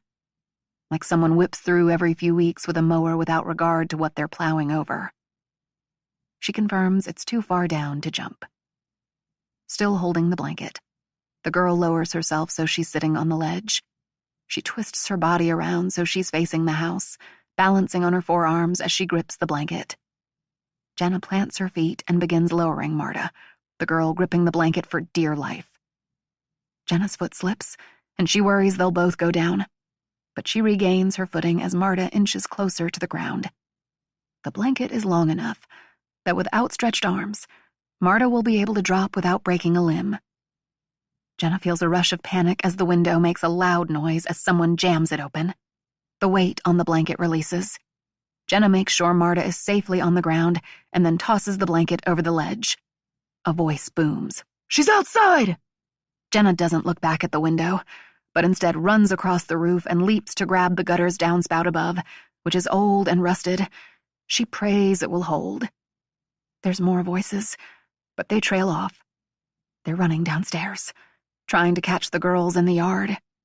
Jenna shimmies down, sliding too fast, the aluminum burning her hands. Marta has waited for her. The two lace hands and run into the night. "Are you Clark Stansbury?" The voice jars Jenna back to the present. The driver of a car with an Uber sticker on the side window is looking at her. She remembers she's using the scooter guy's phone, nods and hurries into the vehicle. While they drive to Willow School, Jenna finds herself returning to that first night at the group home, to the dark-haired girl, thanking her for getting them out of the house. "Those boys," she tells Marta. "We need to tell Mr. Brood." Marta's response takes the wind out of her. It's not the boys we need to be afraid of. Chapter 11. Donnie. "Donnie, how's it hanging?" It's Mickey, the manager of Tracer's Bullet. Donnie has the cord to the hospital room's phone pulled tight. He needs to get a new cell phone. His is at the bottom of the Atlantic Ocean. He favors the old flip phones, which are harder to find these days. He has considered getting a smartphone, but he doesn't use social media, doesn't watch television, doesn't surf the interwebs, and doesn't want to start. He's seen too many people addicted to their phones when there are so many better things to be addicted to. After some small talk, half-hearted concern, Mickey says, "Look, I've got some good news." "Yeah?" "Have you talked to Tom?" "Not since he kicked me out of my band," Donnie says. "I've had a bunch of fans here, even the frickin' FBI, but nothing from Tom or any of them." Donnie thinks about the FBI agent, the curious image of the woman lingering outside the federal building where Benny worked. He's starting to think she looks familiar, but that's probably the power of suggestion. Still, something has him baffled. If she was on the cruise ship, how would she be outside Benny's office 3 days ago? They were at sea when Benny died. The agent asked him a lot of questions about whether anyone arrived via helicopter and when they went to port, but there's no way the same woman could be in Pennsylvania when Benny was murdered and on the cruise ship at the same time. Donnie asked the agent about that, but Rodriguez was tight-lipped. Mickey hesitates. "Tom's probably having a hard time getting hold of you. I got bounced around till they connected me to your room, and what's the good news, Mickey? You said there's good news?" "Look, Tom feels terrible about what happened. He wants to talk. I'm sure he'll reach out today." Yeah, now that Donnie's getting all this media attention, the nurse told Donnie that he's been all over the TV and that the morning show's called the hospital asking to interview him, that there are news vans and lots of fans camped outside the hospital. Donnie hasn't turned on the old set mounted to the ceiling, but based on all the visitors, he believes her. "I'll let Tom talk to you about the band," Mickey says. "I'm calling about something else." That's interesting. Mickey doesn't usually talk to Donnie at all. He's on Team Tom, the team that let Donnie and the other original members of Tracer's Bullet get screwed out of what was theirs. "What is it?" "A book agent reached out to me. Some big publishers are interested in your story, Don." "My story?"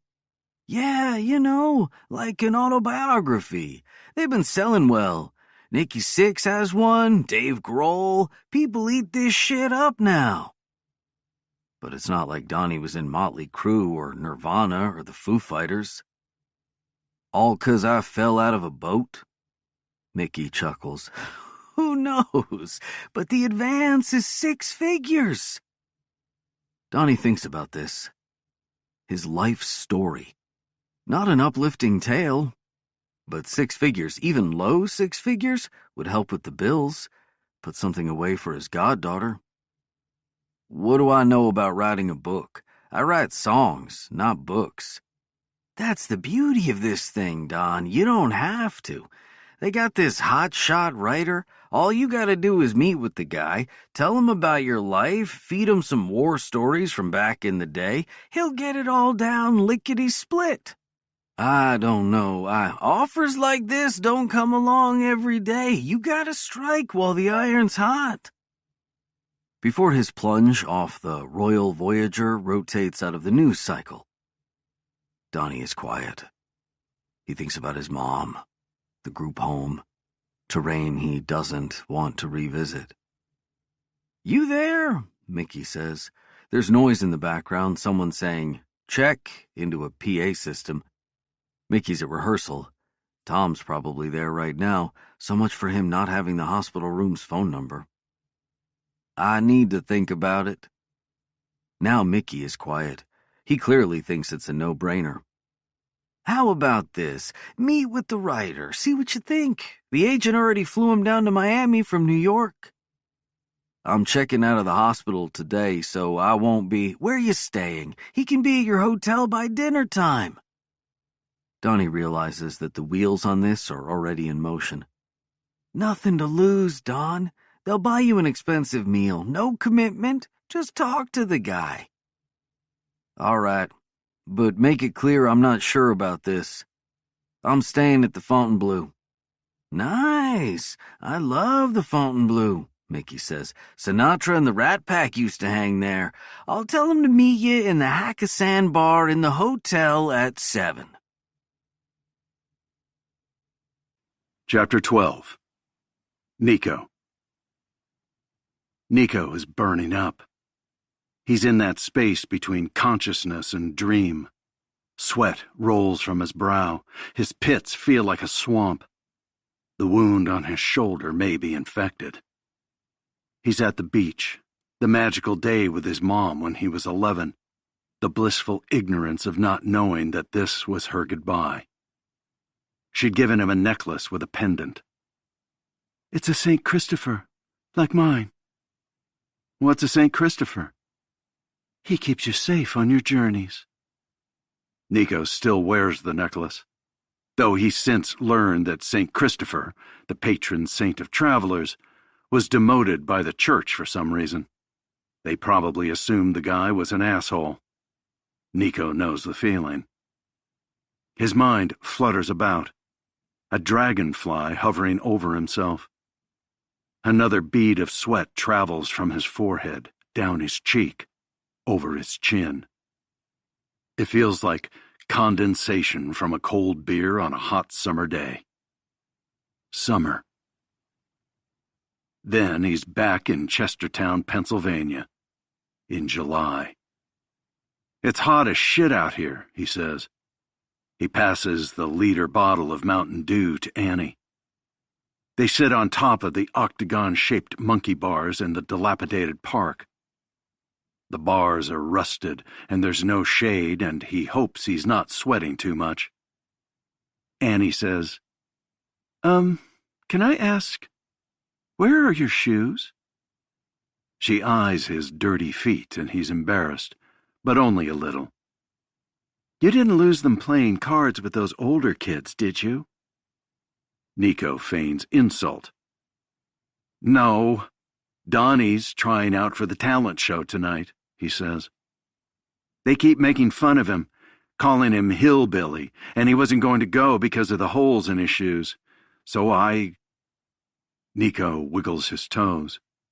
If there's one thing Nico hates, it's a bully. Annie doesn't say anything, but she reaches for his hand, which sends electricity slicing through him. Nico tries to play it cool, hopes his palm isn't sweaty. His eyes move to the new girl who's on the swing. She's swaying slowly, a distant expression on her face. What's up with her? Nico asks. Annie shrugs. I heard her parents died in a car crash. Nico doesn't say anything. They all have sad stories, all different, yet all the same. Annie says, They gave her the welcome treatment last night. She and Marta slept at the treehouse. Nico releases a sigh. I heard them fucking around, but I didn't know they were messing with any of you. Where was Mr. Brood? Men's club. On Wednesday evenings, the businessmen of Chestertown get together to pretend they're big shots. They'll stay at the park until dark. It's better than the house, which is crowded and where Mr. Brood will put them to work cleaning the bathrooms or doing other made-up chores. But once the sky dusks, it's not safe here. Annie takes a drink of pop and tosses him the candy. They pooled their money, the $4 they got from the recycling center. She points across the park. There's Artie.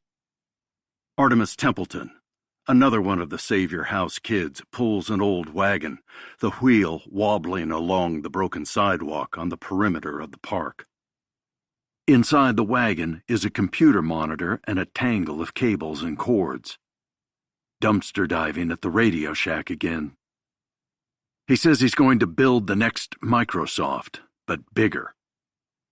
Artie's a strange dude. Probably will be a gazillionaire someday, but strange. The kids call him the robot because of his monotone inflection. Annie glances around. She sighs. There are no kids. No responsible adult would bring their children here to play on the blacktop strewn with broken bottles, used condoms, and even a needle or two. The seesaw is a broken plank. You think we'll ever get out of here? She asks. I'd bet on it, Nico tells her. You'll bet on anything, she says, smiling. A smile that lights up even this grim place. She's right, but gambling pays off sometimes. It was a gamble, after all, that Annie would like him. Nico isn't a visionary like Artie, isn't strong and smart like Ben, isn't good at guitar like Donnie, isn't good at anything, really, except maybe being a smartass. Maybe that's why his mom didn't come back. He looks around to make sure nobody's watching. I got you something. He hands her the small box. She opens it and removes the necklace that has letters spelling out her name. Annie. That's so sweet. You didn't need to. I wanted to. They sit quietly as the sun goes down. As they're about to head to the house, Annie says, The lady's back. She's staring at the verge of the park. Artie must have seen the woman and gone the long way because he's on the other side now. Mr. Brood is standing with the mysterious woman in the fancy clothes who shows up now and then in her fancy car. She's too stylish to be from the Department of Children's Services. In Nico's 3 years at Savior House, social workers appear only when they're dropping off a kid. Nico looks at them. Who is this lady? Maybe she's Derek's mom, Annie says as Derek Brood walks up to the lady and his father. No way this lady gave birth to that pile of ugly. We should go, Annie says, eyeing Derek, who's walking in their direction. He won't do anything with that lady watching, Nico says. Annie narrows her eyes, like she knows better. Nico's pulse quickens as Derek walks purposefully toward the monkey bars. Be brave. For once in your life, be brave. Derek glowers at them. I heard faggots hung out at this park, but I didn't know sluts did too. Nico swallows. Be brave. He feels for his silver dollar in his pocket. He pulls it out, eyes it in his palm. Tails. He should retreat. No, not in front of Annie. Quietly, in a barely discernible tone, Nico says, Douchebags say what? Derek scowls. What? This elicits a laugh from Annie. What you say, motherfucker? Derek says. Nico looks out at the lady and Mr. Brood. Derek won't do anything but them watching. There's always later tonight. Come out, wherever you are. but not now. And Ben and Donnie and Artie will be home later, and there's safety in numbers. You got something to say? Come down here and say it. Derek's angry. They're laughing at him. Nico drains the Mountain Dew bottle. Why don't you come up here instead? Annie laughs again. She stops when Derek runs over, jumps up, and wraps his arms around Nico's legs. He tugs Nico off the cage of metal, and Nico hits the ground hard, knocking the wind out of him. Stop! Annie shouts as Derek kicks Nico in the stomach. Nico feels like he's suffocating as he flops around on the ground. He looks out at Mr. Brood and the woman, expecting them to run over to break it up. But they just watch. Derek kicks him again. Nico balls up, caging his head with his hands. After years in group homes, he knows you should always protect your head. As he gasps for air, his eyes snag on the woman. She's shaking her head but doing nothing. Annie is screaming, but Derek isn't stopping. He reaches down, grabs Nico's hair, lifting his head so they're looking at each other. His eyes are dark and cold. Nico fears he'll slam his head into the blacktop. But then Derek goes flying. His feet actually leave the asphalt. Nico turns to see what happened. It's the new girl. Derek rises from the blacktop, rage shadowing his features. But the new girl has already scurried up the play structure. He's chasing her, but she crawls like a spider, moves like a gymnast. As he nears her, she swings around, her feet connecting squarely with Derek's face. Mr. Brood and the woman finally come over. Nico swears the woman has a faint smile on her face. She points to the new girl. You, what's your name? The woman has an accent. Nico isn't sure from where. French, maybe. Jenna.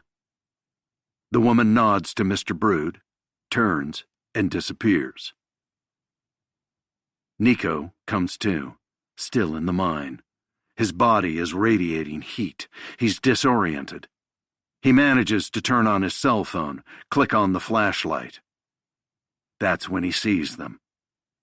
2 dead rats. Chapter 13. Jenna. The Uber drops Jenna on Wisconsin, a block from Sidwell Friends School, to avoid the scooter guy tracing her to Willow. She makes it to the front of the building. 2 girls wearing the school's uniform bound out the doors. They're smiling and nearly vibrating with teen energy. Jenna studies the area. She sees nothing suspicious, but this makes her more anxious. The corporation always makes sure nothing looks suspicious. Jenna escaped. The corporation doesn't screw up like this. She straightens herself as she awaits the iris scanner to unlock the school's front doors. Sidwell Friends is an obnoxiously expensive private school, one filled with the spawn of Washington's elite. The parents are generally put together. They have nannies and personal assistants and housekeepers for the hard stuff in life.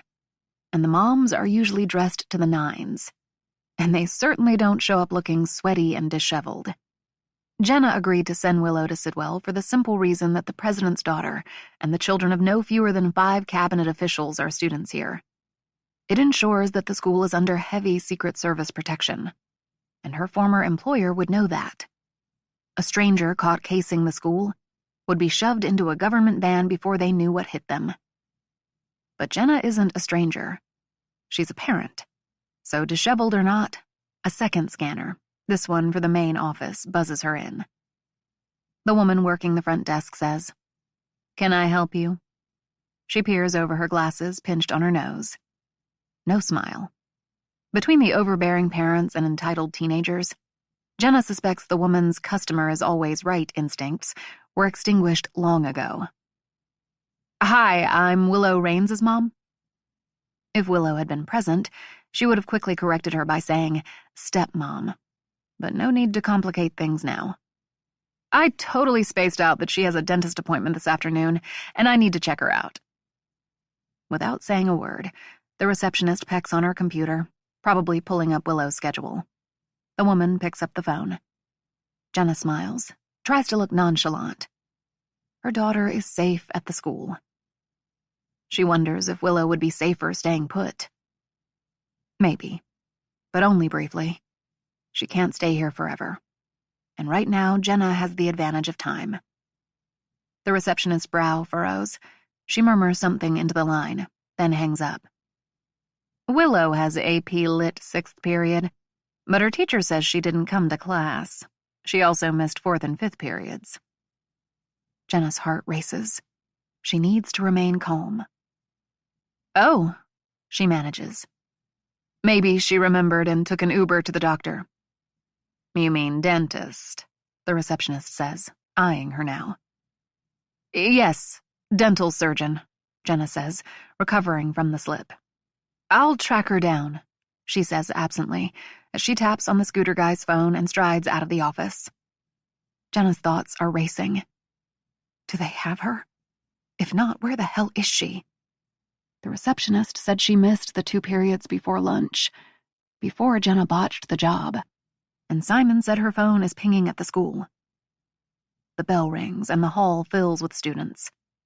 Jenna remembers from parents' night that Willow's locker is near the auditorium. She maneuvers through the kids and finds it. She doesn't see Willow, but she spots a familiar face.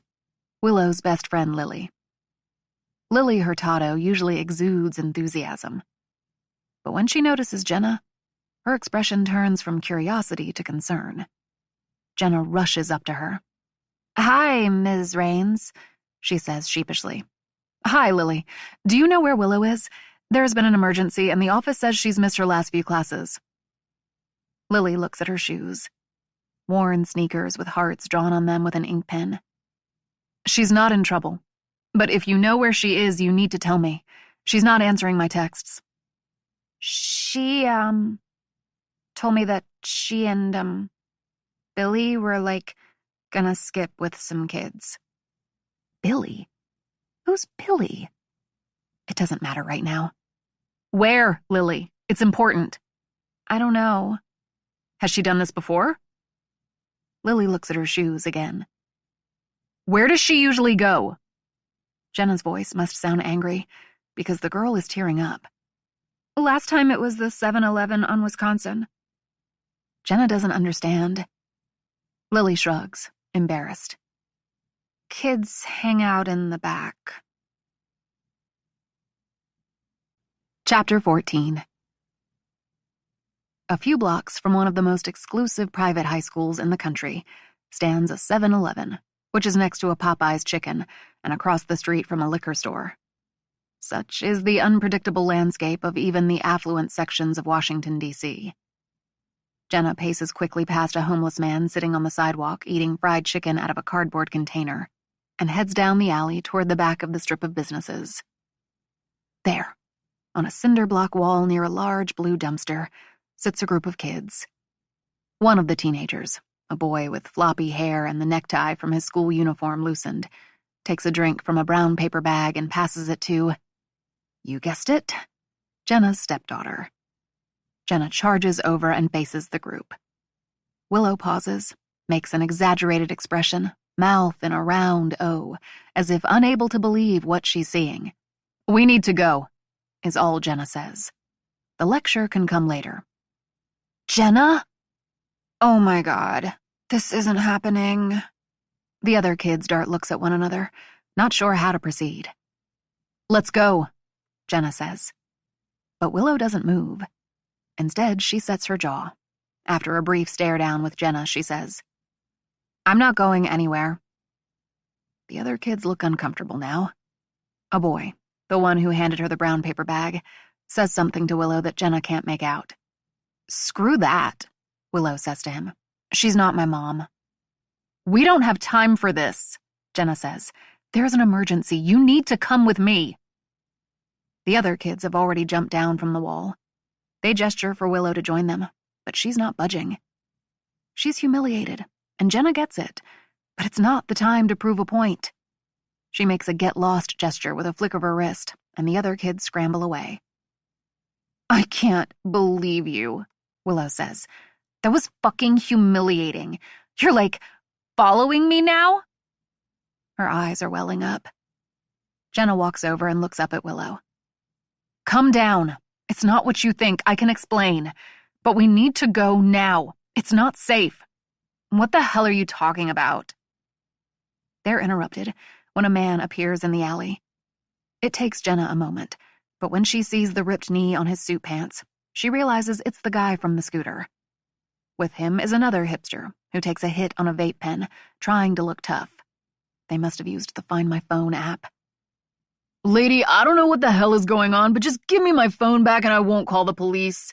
It's got work stuff on it, and I could get in trouble if I have to report it missing. Willow has hopped down from the wall. She looks to Jenna, then the man, then to Jenna again, a flummoxed expression on her face. Jenna throws the guy the iPhone. I'm sorry, it was an emergency, she says. The hipster catches the device and examines it. What is going on with you? Willow is shaking her head. I'm calling Dad. She reaches in her pocket, then seems to remember she's left the phone at school to avoid the very scenario she's in now, her parents tracking her movements. Willow says, How did you know where I... She stops suddenly, releases a blood-curdling scream. Jenna turns and the hipster is on the ground, blood oozing from his head. A woman, the one from Soul Cycle in Hamilton Hotel, holds a cylindrical pipe that looks like a large flashlight or toy lightsaber. The woman turns to the hipster's friend, who appears frozen with fear. She puts the end of the tube to his knee and there's a whoosh sound, and he screams in pain, collapsing. Then she twists the canister, ignoring the cacophony of screams, and puts something inside. Jenna grabs Willow's arm. Her stepdaughter's face is twisted in confusion and shock. Jenna pulls her to the wall, tells her they need to run. Willow's survival instincts kick in as she grasps the ledge and pulls herself up. Jenna pushes Willow's bottom up and Jenna vaults over the wall after her. On the other side, Jenna hears a plea. No, please, no. There's another whoosh sound, then silence. They run. Up Wisconsin, full speed past Z-Burger, a mattress warehouse, a Chinese food restaurant, and not stopping until Jenna spots a safe place. A bank.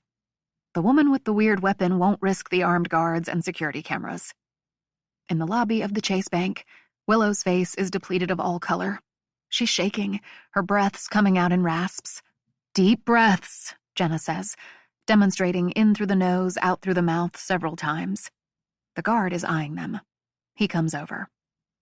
Is everything okay, ma'am? Yes. My daughter suffers from panic attacks. She's okay. We just need a moment.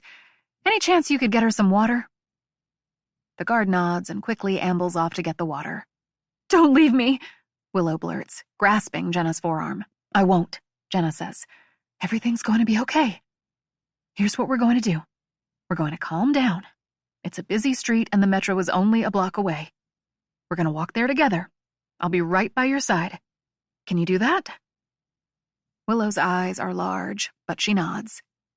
The guard's back with a styrofoam cup. Willow takes it, downs the water, her hand shaking so much it nearly spills. Jenna continues with the nose-mouth breathing, and Willow follows suit. I think she's okay, Jenna says to the guard. He looks at Willow, who nods. Thank you so much, Jenna says. The man returns to his station. Jenna looks out the glass door. She sees a crowd of what look like college students. American University is nearby, strolling past the bank. She takes Willow by the hand, and they join the group on the sidewalk. The woman doesn't seem to be following, but she could be anywhere. They make it to the entrance of the Tenleytown subway station and take the stairs adjacent to the escalator. Still no sign of the woman. As they reach the platform, Willow makes an unusual sound, a muffled shriek, and Jenna sees the woman making her way through the crowd. Wind pushes through the tunnel, the circular lights lining the track flashing on and off as the train pulls into the station. Jenna and Willow try to disappear into the crowd. The train's doors open and passengers push out. Then the masses move forward to board. Willow starts to get on, but Jenna holds her back. Along the platform, several train cars down, she and the woman make eye contact. The automated voice from inside the train is warning that the doors are closing. Jenna pulls Willow inside and watches as the woman does the same. Right before the doors close, Jenna pushes Willow through the opening, sliding out after her as the doors shut. As the train lurches forward, Jenna sees the woman inside. She looks more amused than angry and gives a sarcastic wave as she blurs by. Chapter 15. Jenna and Willow walk quickly to the parking garage of a Whole Foods that's near the metro station. From the second floor, Jenna can see down Wisconsin. District squad cars have clustered in the 7-Eleven small front lot. Someone found the hipsters. Jenna feels a pang of guilt. If it weren't for her. But she needs to push that down, to focus, to think. Jenna starts trying door handles on parked cars, seeing if any are unlocked. Willow still looks like she's in shock, punch-drunk. "What are you doing?" she whispers. "We need a car." It's been years since she's hot-wired a car, and she's worried she's forgotten how. Worse, they'll have to pick something older, unreliable, since newer cars are virtually hot-wire-proof. "Who are you?" Willow says, walking away from Jenna, palms facing out, distancing herself. Jenna frowns, then realizes that this is a lot. "We need a car. We need to get to your dad and Lulu." Willow replies, "I'm applying to college, and I'm not going to get caught in a stolen car." Jenna is almost amused. Tracked by a woman with some type of death tube weapon, her stepmother's gone crazy, and Willow's mind is on her college applications. Willow says, "I can ask Billy for his car." It's not a bad idea. It won't be completely untraceable, but it's unlikely anyone would be tracking the boy's vehicle. Hell, even Jenna didn't know about this boy. They head back to the school. Out front, Willow says, "Wait here." Before Jenna can protest, Willow strolls inside. A few excruciating minutes later, she reappears. She leads Jenna to the garage, which is underground. It's filled with luxury sedans, but Willow stops in front of a Jeep Wrangler. "He'll be here in a minute." "How'd you?" "I got my phone from my locker and texted him." "But don't worry. I put it in airplane mode and left it there." Jenna feels weirdly proud for a moment. A few minutes later, the boy with floppy hair, the same kid from the 7-Eleven, appears. He looks nervous when he sees Jenna, but is soon distracted by Willow. She races over, throws her arms around him. Willow says something Jenna can't hear. The boy, his name is Billy, Jenna reminds herself, hands over his keys. Just like that, with no questions. They must be close. That's confirmed when Willow gives him a kiss. And it's a kiss, not a friendly peck. After, the boy makes eye contact with Jenna, blushes, then offers a small wave and heads back to class. Willow comes over, swinging the keys on a lanyard. She looks like she's going to say she's driving, but thinks better of it. They climb inside.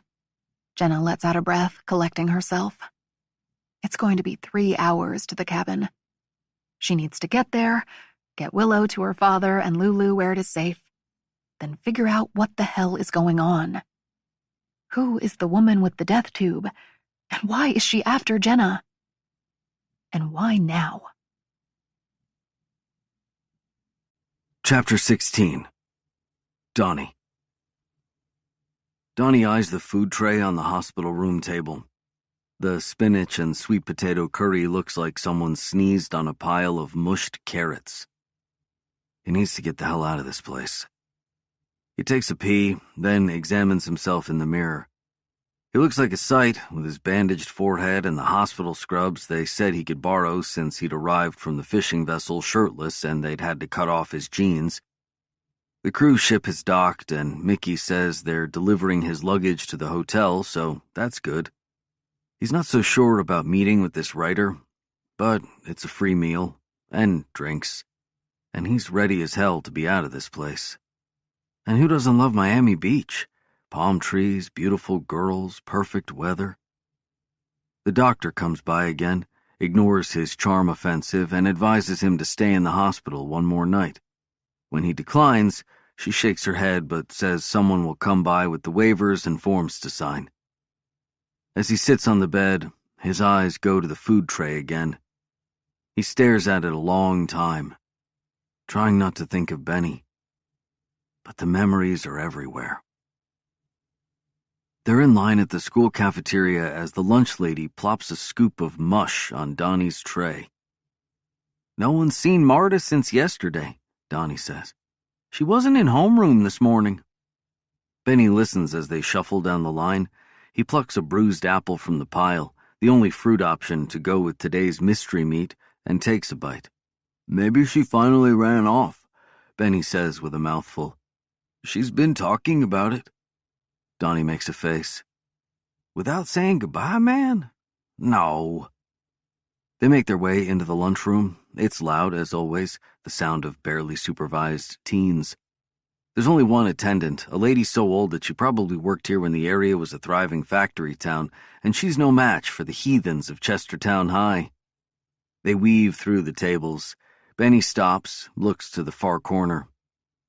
"I'm not in the damn mood for this today." Donnie follows his line of sight. At the table in the back for the outcasts, Derek Brood and two of his friends are looming over Artemis. Derek is moving in slow, jerking movements, imitating a robot. When Artemis doesn't seem to respond, Derek puts a finger on Artie's tray and digs up some mashed potatoes and flicks it, a glob of white sticking to Artie's face.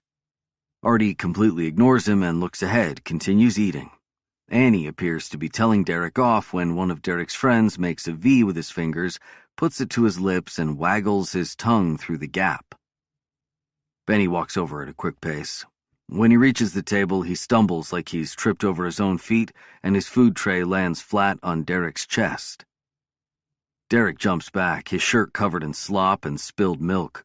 "What the fuck?" "Sorry," Benny says, looking down at Derek.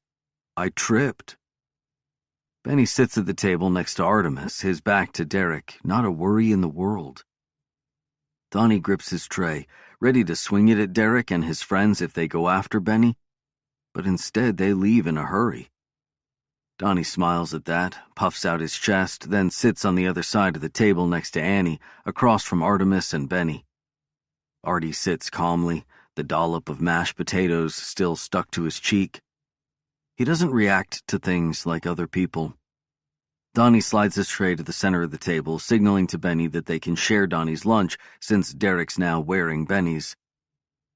They sit in silence for a while, like they're all wondering when life will take a turn for them, when they won't be the outcasts, when they won't have to face the indignities of the lunchroom, when they won't have to go to bed worried about closing their eyes, when they'll have families again.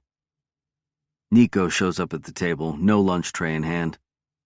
"I went to the office. They said Marta was called in sick." "Sick? She wasn't in her room this morning," Annie says. "Who would call?" She lets the question die. Nico says, "How many is that now, Artie?" "What do you mean?" Artie says. "How many girls gone since we've been at the house?" Nico and Artemis are the longest tenants at Savior House, and Artie's the obvious mathematician of the pair. Artie thinks about this. 6. 6 damn runaways in 3 years? Donnie asks. Annie says, "How do we know they're runaways?" "It's the most logical answer," Artie says. "I talked to Mr. Jones and he called the foster care office and was told they looked into everything." Mr. Jones is a retired computer company executive who's helping Artie with his coding projects, probably the only nice grown-up in any of their lives. Not that they repay him for the kindness. The kids all call him Ned Flanders because of his resemblance to the character on The Simpsons. "Nobody ever talked to me," Ben says. "What kind of investigation is it if no one ever asked us any questions?" While Artie may be a genius, the next Thomas Edison or something, Benny's the truly smart one, book and street smart, like that OJ lawyer he admires, or the bald lawyer on The Practice. "You sure we can trust Flanders?" Benny asks. "He and Mr. Brood are friends." Artemis says, "They're not friends. Mr. Jones says that the state should shut down Savior House, that Mr. Brood only has the job because of his family." Everyone knows that the Broods are what passes for a political dynasty in corrupt small-town Chestertown. Mr. Brood's father was its longtime mayor, a position now held by Brood's brother. Artie continues. Mr. Jones is in men's club with the Broods, but he's not friends with Mr. Brood. What about that French lady? Annie says. Artie, you said one of the others disappeared after the lady met with Mr. Brood. She was here the other day. We saw her. Annie looks at Nico, who nods. Artie finally wipes away the mashed potatoes with a paper napkin. It's unusual, he concedes. It's all BS, is what it is, the voice says. It's the new girl, Jenna. She's at the far end of the table. Donnie didn't even see her there. She has a way of blending in that's strange. Ben sits up straight, tightens his jaw. We gotta figure this shit out. You think? Nico says in that way of his. Donnie is about to ask, how? What could they possibly do? They're just kids. Artie says, I'll ask Mr. Jones to call the foster care people again. We need to do it soon, Jenna says, before another one of us disappears. By late afternoon, Donnie checks into his room at the Fontainebleau, pleased to find his luggage already in the suite. He riffles through his suitcase for something to wear. He's meeting with a writer, not something he does every day. He considers wearing his one shirt with a collar, but opts instead for a concert tee, denim jacket, and ripped jeans. The guy might as well know what he's getting into. He needs to shake off thinking about Savior House, about Benny, about all of it. At a stand-up table at the Hakkasan Bar and Lounge, looking out of place amid the tanned, beautiful people of Miami Beach, is a pasty guy in a button-up shirt. Maybe Donnie should have worn the collar. The man looks timidly at Donnie and raises a hand. Stands. On closer inspection, he looks less like a writer than a figure skater or ballroom dancer. He has a thin frame, hair that touches his shoulders, and a handsome, angular face. Mr. Danger, he says, sticking out his hand. First the FBI, now this guy. Donnie hasn't been called Mr. this much in years. Or ever. Mr. Danger's my dad, Donnie says, instinctively carting out the rock star persona. Not that I ever met that son of a bitch. He barks a laugh. Call me Donnie. Hi, Donnie. I'm Reeves Rothschild. Reeves Rothschild, Donnie repeats, amused. Sounds like royalty. I feel like I should bow or something. A handshake works, Reeves says. They shake and sit. A waitress with a tight blouse and piercings crawling up her ear asks if they want anything to drink. Donnie thinks on it. Maybe just one. It's been a hell of a week after all. I'll have a car bomb. The waitress looks confused, then realizes it must be a drink. She nods, looks to Reeves. He hesitates. I'll have the same.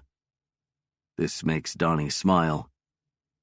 Thanks for meeting with me, Reeves says. It's amazing you're already out of the hospital. Are you feeling better? I've got a nasty bump on the head, but otherwise, good as new. There's an awkward silence.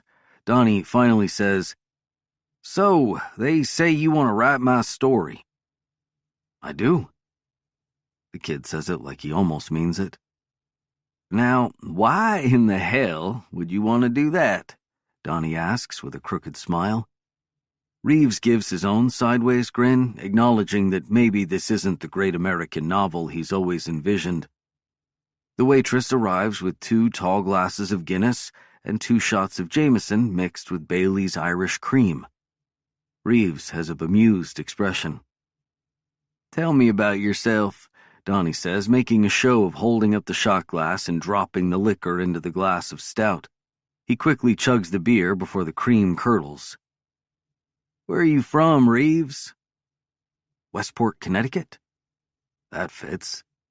Reeves mimics Donnie's move and downs the drink. I live in New York now, he says, wiping foam from his mouth. How long you been a writer? Reeves smiles. My first novel was published 5 years ago. I was actually in law school. Both parents and my 2 siblings are all lawyers, but I dropped out. That's 1 point for the kid. He's passionate, breaking away from what was expected of him. It still doesn't explain why he'd agree to write a book about some washed-up rocker, but still. Picking up on Donnie's thought, Reeves says, Look, I know I'm not an obvious choice. What, were your parents big fans or something? Donnie asks. This amuses Reeves for some reason. I wouldn't say that. Then what? I had this dream, you know? Everyone thought I was crazy dropping out of law school. My father's still furious. And while my first novel received starred reviews and literary awards, it sold fewer than 5,000 copies. My publisher dropped me. I'm the joke of my family. And you need the money? Reeves smiles. Well, there's that. Now that's something I can relate to, Donnie says. He downs the remnants of the drink, raises a hand to catch the waitress's attention. But it's more than that, Reeves says. When my agent called, I thought she was kidding. But then I did some research. On you. The writer makes eye contact with Donnie now. And I think I can do your story justice. I think I understand what it's like to be a joke, Reeves mercifully doesn't say. Donnie examines the kid. Against his better judgment, he asks, How would this work? However you want. I suggest we get to know one another and perhaps you can tell me about your life. I can identify the parts that I think would make for a good story and write an outline. We can discuss the outline and then I'll write a first draft and get your feedback. That's it, Donnie asks. That's it? Though we'll need to spend at least a week together. Donnie thinks about this. Mickey consulted with one of his contacts in the publishing world, and the terms for the deal are a bit unusual, he said, but so is falling off a cruise ship into the Atlantic, and the money is right. 7 days in my life. Donnie laughs, motions to the next round of drinks the waitress sets on the table. Think you can handle that, Reeves? It'll be like Hemingway in Paris. Donnie has no idea what that means, but he likes this kid. They drink more car bombs, talk some more. That leads to dinner, 16-ounce dry-aged bone-in ribeye at one of the hotel's fancy restaurants called Strip Steak. A woman approaches their table and asks Donnie for a selfie. He hasn't gotten so much attention outside the cruise ship or second-rate venues in years. He offers a crocodile smile for the photo and she scuttles off. By midnight, Donnie is feeling sloppy, but he's made a decision and he thinks he'll be okay with it when he sobers up. He and Reeves stumble into the hotel lobby. Donnie looks at the writer. Hemingway, my boy. Let's do it. Reeves's eyes are bloodshot. With slurred speech, he says, You sure? We could talk tomorrow if you need to think about... I don't need to think, but I got 2 conditions. Reeves waits. 1, you make me sound smarter than I am. Reeves hesitates. I want to tell your real story, not some, I'm just fucking with you, Donnie cackles. Even a smart guy like you can only do so much. Donnie holds up 2 fingers. Looking at them, he has a strange sensation of panic, but he shakes it off. 2, though? And I'm not kidding on this? Reeves nods for him to continue. We start the story when I'm 15, after I was on my own and joined the band. I don't want to get into stuff before then. Reeves ponders this. I think we can make that work. Good. The last thing Donnie needs is for anyone to start digging into what happened at Savior House. Chapter 17. Jenna. Jenna and Willow drive for a long while in silence. Unsatisfied with Jenna's vague answers to her barrage of questions, Willow has resorted to an old standby, the silent treatment. Willow stares out the window as Jenna races through the questions playing in her mind on a loop. Why would someone want to kill Artemis Templeton? He's famous, one of those tech billionaires people love to hate. But is that it? Why was I assigned for the hit? Is it because Artie and I were both wards of Savior House 25 years ago? Was it the corporation? If not, how did they know I had been part of the organization? How did they know about my new life? My family? Her head is spinning. She needs to get it together. get Willow safe, and then focus on the who, the why. "Billy seems nice," Jenna says, if only to distract herself, break the quiet. She's not so sure he is nice. Rendezvous at the back of 7-Elevens might speak to the contrary. But he gave Willow his Jeep without question, and the way he looked at her in dopey awe. Willow ignores her. Jenna stares at red taillights and heavy traffic on I-81. Once they reach 42 South, it will open up. "Look, I know this is a lot." Willow glances at her with heavy lids, telling her off in a way that only a teenager can. She reaches for the radio, turns it up. She's usually glued to her phone, so this is the best she can do to avoid communicating with Jenna. Jenna decides to keep trying.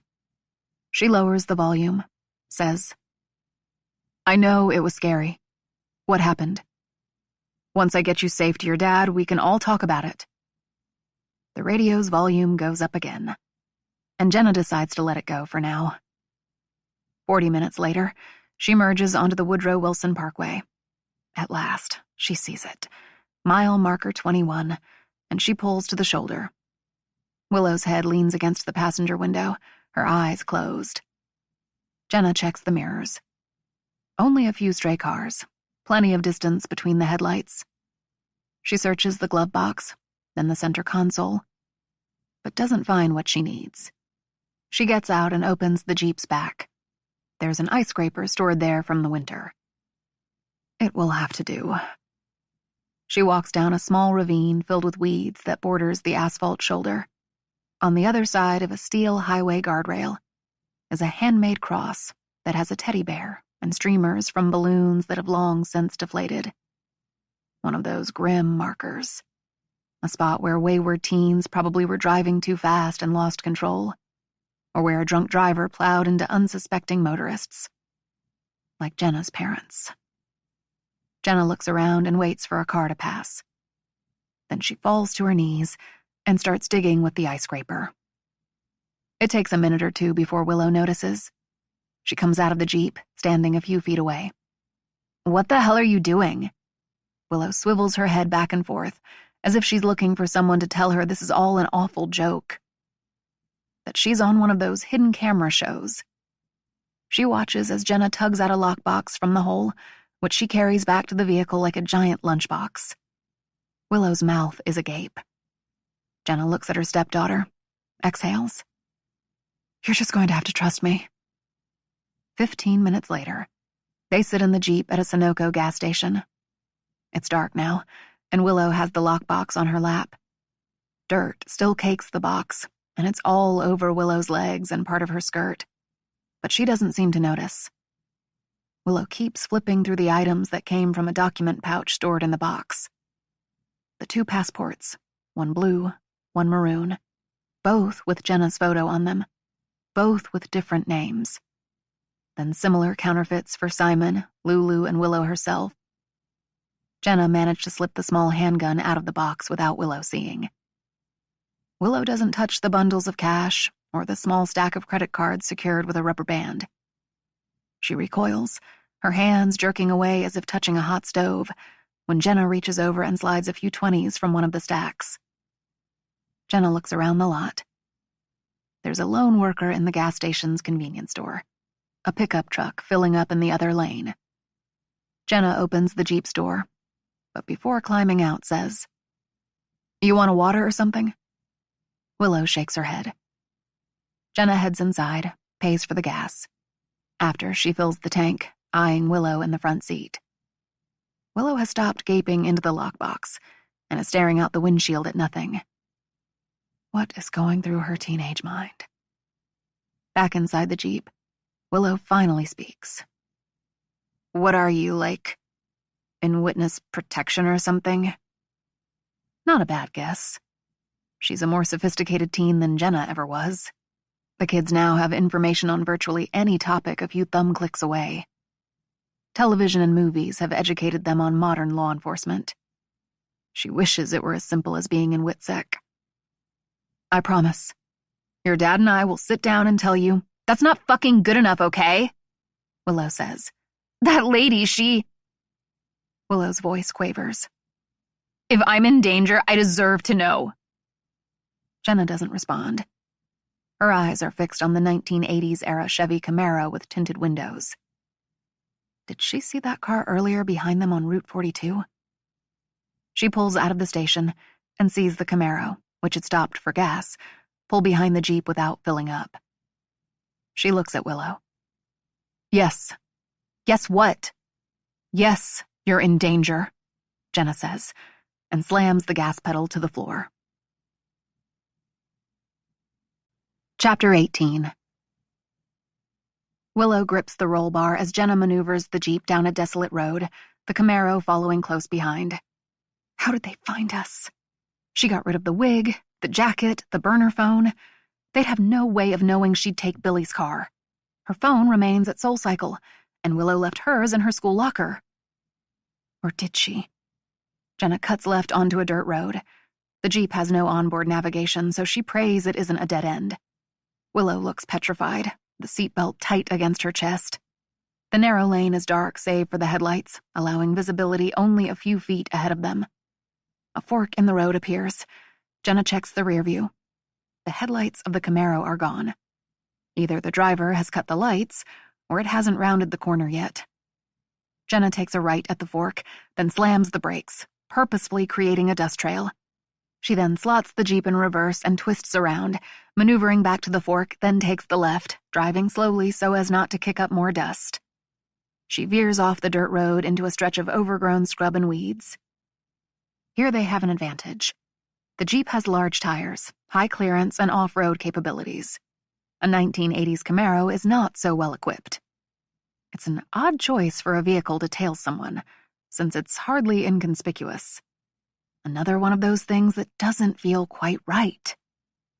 The Jeep bumps over the embankment, and Jenna pulls to a stop, kills the engine and headlights. Her heart is beating in her ears. Thud-thud, thud-thud. She turns and makes hard eye contact with Willow. Did you bring your phone? Willow's eyes are wide. I'm not mad, but if you did... Willow thrusts the device into Jenna's hands. Jenna's mind races.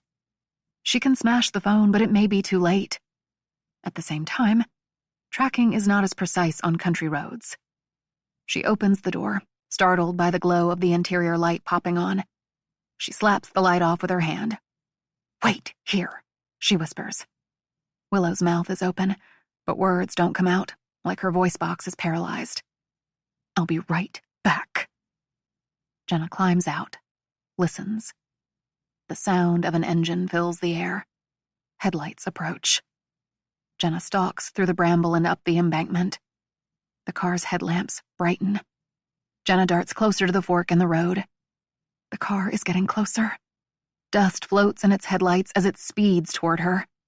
With everything she has, she hurls the iPhone across the dirt road and into the weeds, then dives into the brush, the headlights directly ahead now, barreling toward her. Chapter 19. The Camaro comes to a fast halt at the fork in the dirt road, red brake lights illuminating the night. Jenna crouches low as the rumble of the V8 engine fills the air. In her head, the beat of her heart is rattling louder than the engine, and she worries she's visible through the brush. She's even more concerned about Willow, alone in the Jeep, terrified in the dark. Jenna will never forgive herself for this. The tinted window comes down, and the woman, deceptively pretty with those cheekbones and almond-shaped eyes, appears. She looks at the left side of the fork, then the right.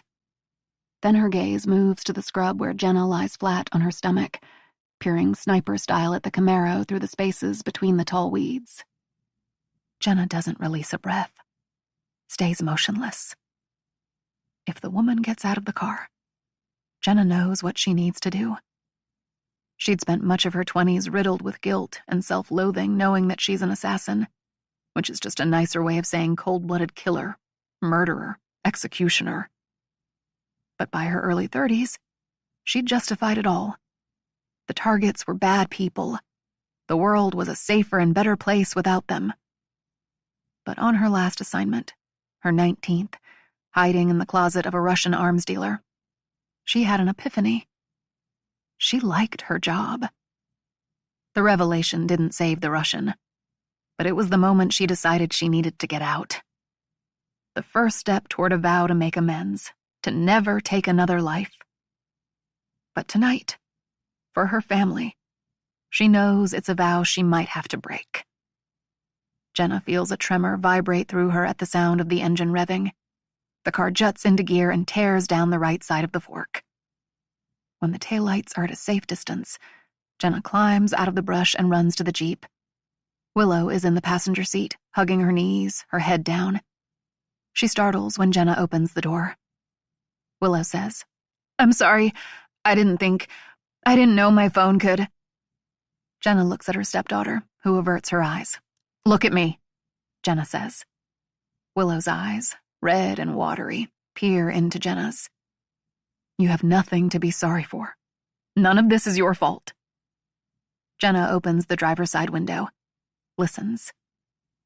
Nothing. "You're buckled up?" she asks. Willow checks the strap, nods. With that, Jenna takes in a deep breath, turns the key, and starts the engine. It sounds to Jenna like a volcano erupting on the desolate road. She drives through the tall weeds, turning the vehicle around and climbing up the embankment and back onto the dirt road. She doesn't know if the Camaro is long gone or dangerously nearby, but she has no time to worry about it. She needs to get to the cabin and protect her family. Chapter 20. Nico. The sound, a sequence of pops, startles Nico.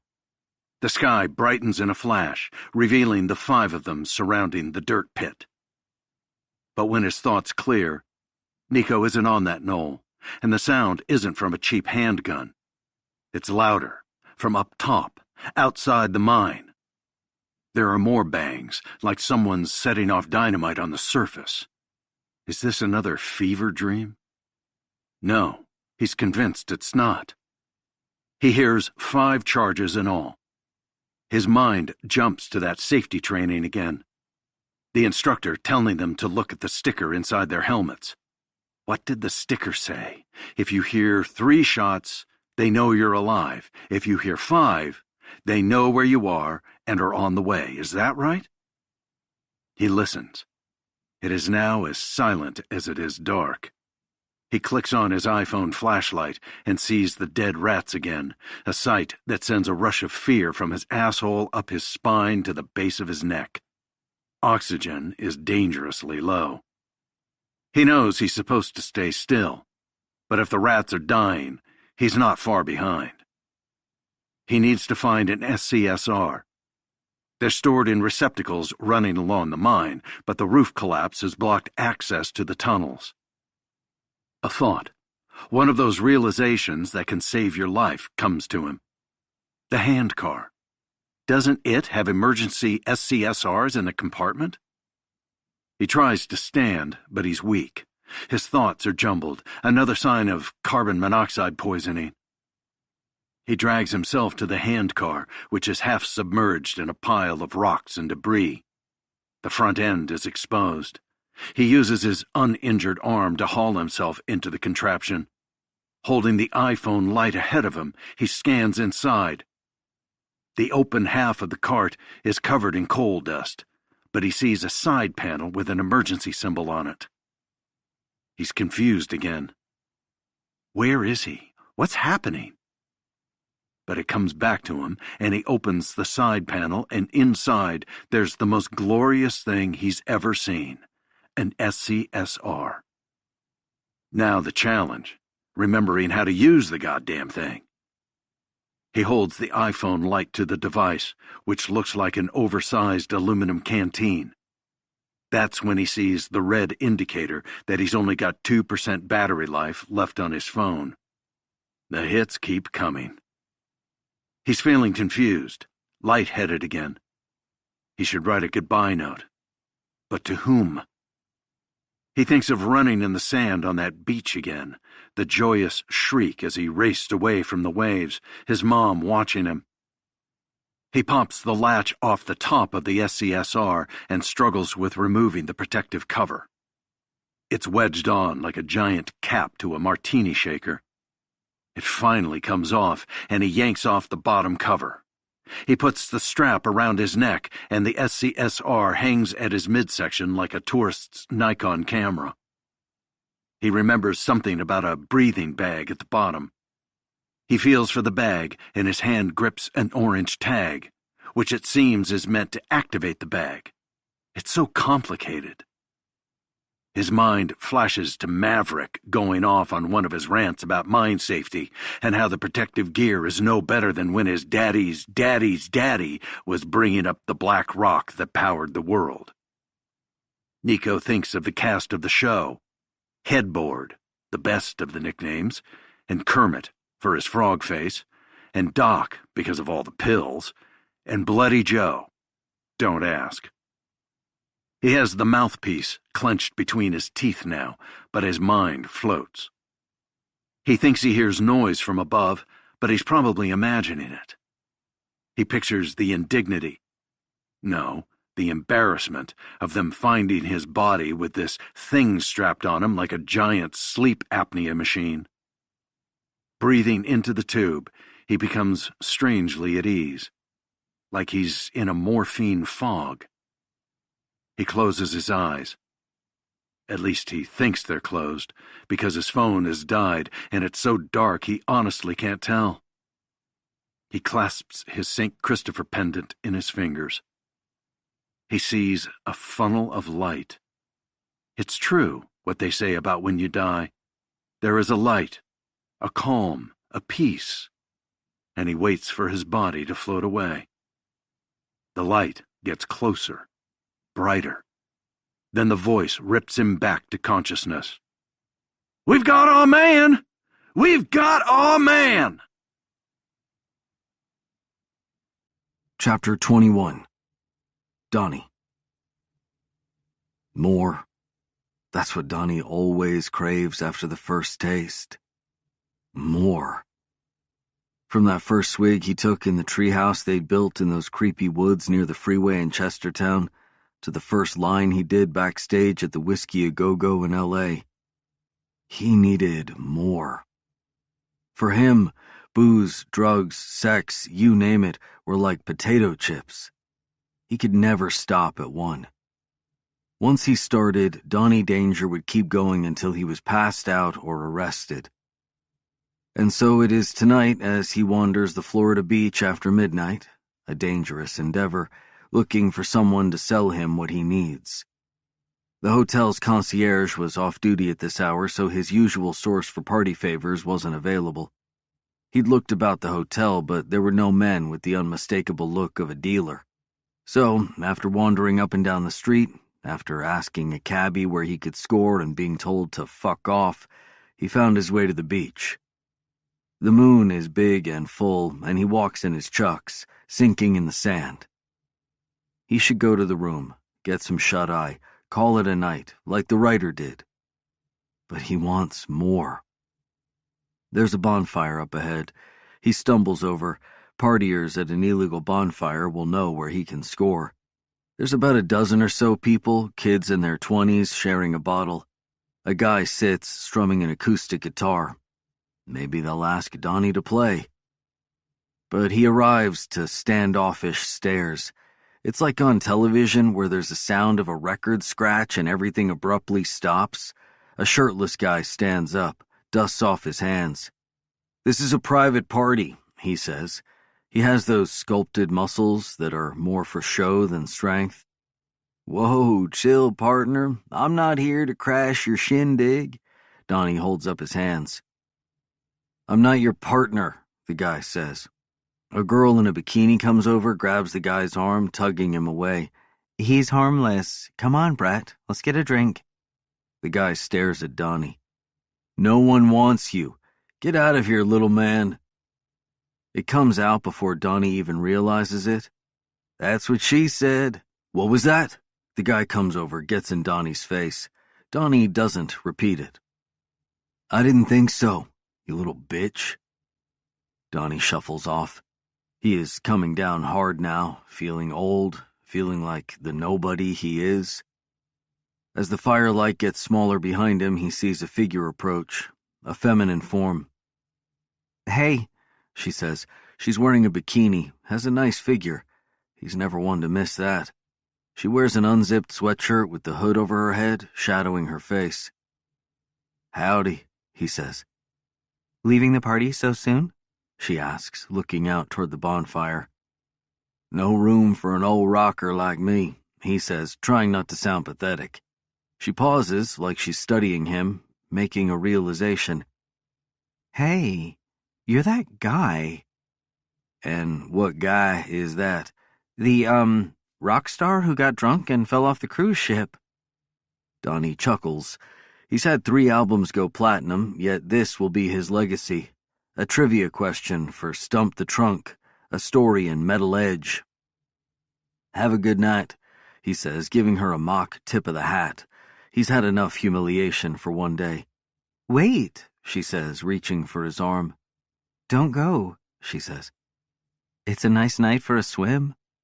Before Donnie replies, she's pulled off the sweatshirt and untied the suit top and is running toward the water. She dives in and comes up, pulling her hair back, her bare breasts shimmering in the moonlight. Come on in, She calls out to him. He ponders this. He's no fan of swimming, but he's also not one to run from a beautiful naked woman. He kicks off his shoes and tugs down his jeans. He decides to leave on the underwear. It's a little cold out, so who knows what's going on down there. He approaches the water, incoming waves lapping at his feet. That's when he gets the first good look at her face in the silver light. And before he can form a conscious thought, a streak of terror races through his body. And he turns and runs like hell. Chapter 22. Jenna. They arrive at the cabin at 11:30. There are no neighbors for 5 miles on either side. The structure, a classic log cabin with a rustic facade that masks a luxurious interior, is dark. No car out front. But Simon would have pulled it into the barn. Jenna looks at Willow, who's managed to fall asleep, either from exhaustion or as a coping mechanism. She puts a gentle hand on Willow's shoulder, and her stepdaughter jerks awake. Willow seems to be out of it for a minute, as if asking herself whether the last 11 hours were an awful dream. A weird nightmare where the stepmom she can't stand turns out to be some type of criminal or Jason Bourne. Willow's expression turns crestfallen, with the realization it was not a Wizard of Oz fever dream. She won't wake up with her family, Toto, and her life back to normal. Jenna opens the Jeep's door, but before she gets out, Willow grabs her by the arm. You're not gonna, tell Dad about me skipping and, drinking at the 7-Eleven? Teenagers. After everything that's happened tonight, she's worried she'll get grounded. I think it can wait, don't you? Jenna will tell Simon when the time is right. She won't lie to him. He deserves to know. Not tonight, though. Out of nowhere, a silhouette appears from the side of the house. Simon, carrying a shotgun. He leans the gun carefully against the cabin and scoops his older daughter in his arms as she races into his embrace. He whispers something to her. She nods, hugs him again, and goes inside. Jenna feels her heart shatter a fragment when Willow doesn't say goodbye. Jenna approaches. The sky out here is so clear, the stars brighter. In the half-light, Simon looks tired, like he's aged 10 years in a single day. She swears there's more gray hair. I'm so sorry, Jenna says. Simon doesn't say anything for a long moment. Finally, I thought you said you were done. That they said you were out. Free. She doesn't like the accusation in his tone. I told you everything. He thinks about this. It was never real before, she understands now. Sure, Simon believed what Jenna had told him about her past. He understood that she'd worked for a shadow outfit that did contract work for the government. But it was an abstraction, a construct that seemed more out of a spy movie or thriller novel, too far-fetched to ever happen. But that was before he saw the fear in his daughter's eyes, before he'd had to slink away and hide like a fugitive, before he truly understood that Jenna has done awful things that could come back to haunt her. "What now?" Simon asks. Jenna almost smiles. The taxman always wants a plan. "I go figure out who's behind this." "And when you do?" "Then I kill them. Each and every one of them. Then I try to get our lives back." He looks at her skeptically, but doesn't say that he knows that will never happen. "If anyone comes, you go to the safe room." They built a hidden panic room on the main floor. The entrance is a secret panel in the back of the kitchen pantry that leads to a room armored with Kevlar panels. Simon nods. "I'll call when it's safe." The cabin has no internet, but the burner phone is untraceable, as long as no one used it to call any line connected in any way to Jenna. Simon nods again. "And if I don't hear from you?" "You will." "But if I don't?" Jenna tilts her head to the side. "Then go to the FBI and give them this." She puts the manila envelope in his hand, the insurance policy she created when she got out of the corporation, long buried in that lockbox. "And make clear that you had no idea until today when I told you." She goes inside, finds Lulu sleeping in her room, decides not to wake her. She leans over and kisses her on the head. She stops by Willow's room to say goodbye, but the door is shut. She puts her hand on the door, but turns and leaves. Downstairs, Simon hands her a travel cup of coffee for the road. He gestures to the Glock on the kitchen table. "You keep it," Jenna says. She has the gun from the lockbox. It's all she needs. At the doorway, she looks at him and says, "I love you." For the first time in their marriage, Simon breaks Jenna in two when he says nothing in response. Chapter 23. The Twins. "He's pissed," Casey says into the phone. She's ditched the Camaro and is driving a stolen Nissan on I-95. "Expected," Haley says. "And I mean, he's got a point." Casey laughs. Mocking their client's voice, she says, "He was like, dumping a guy in the ocean, blowing up a coal mine.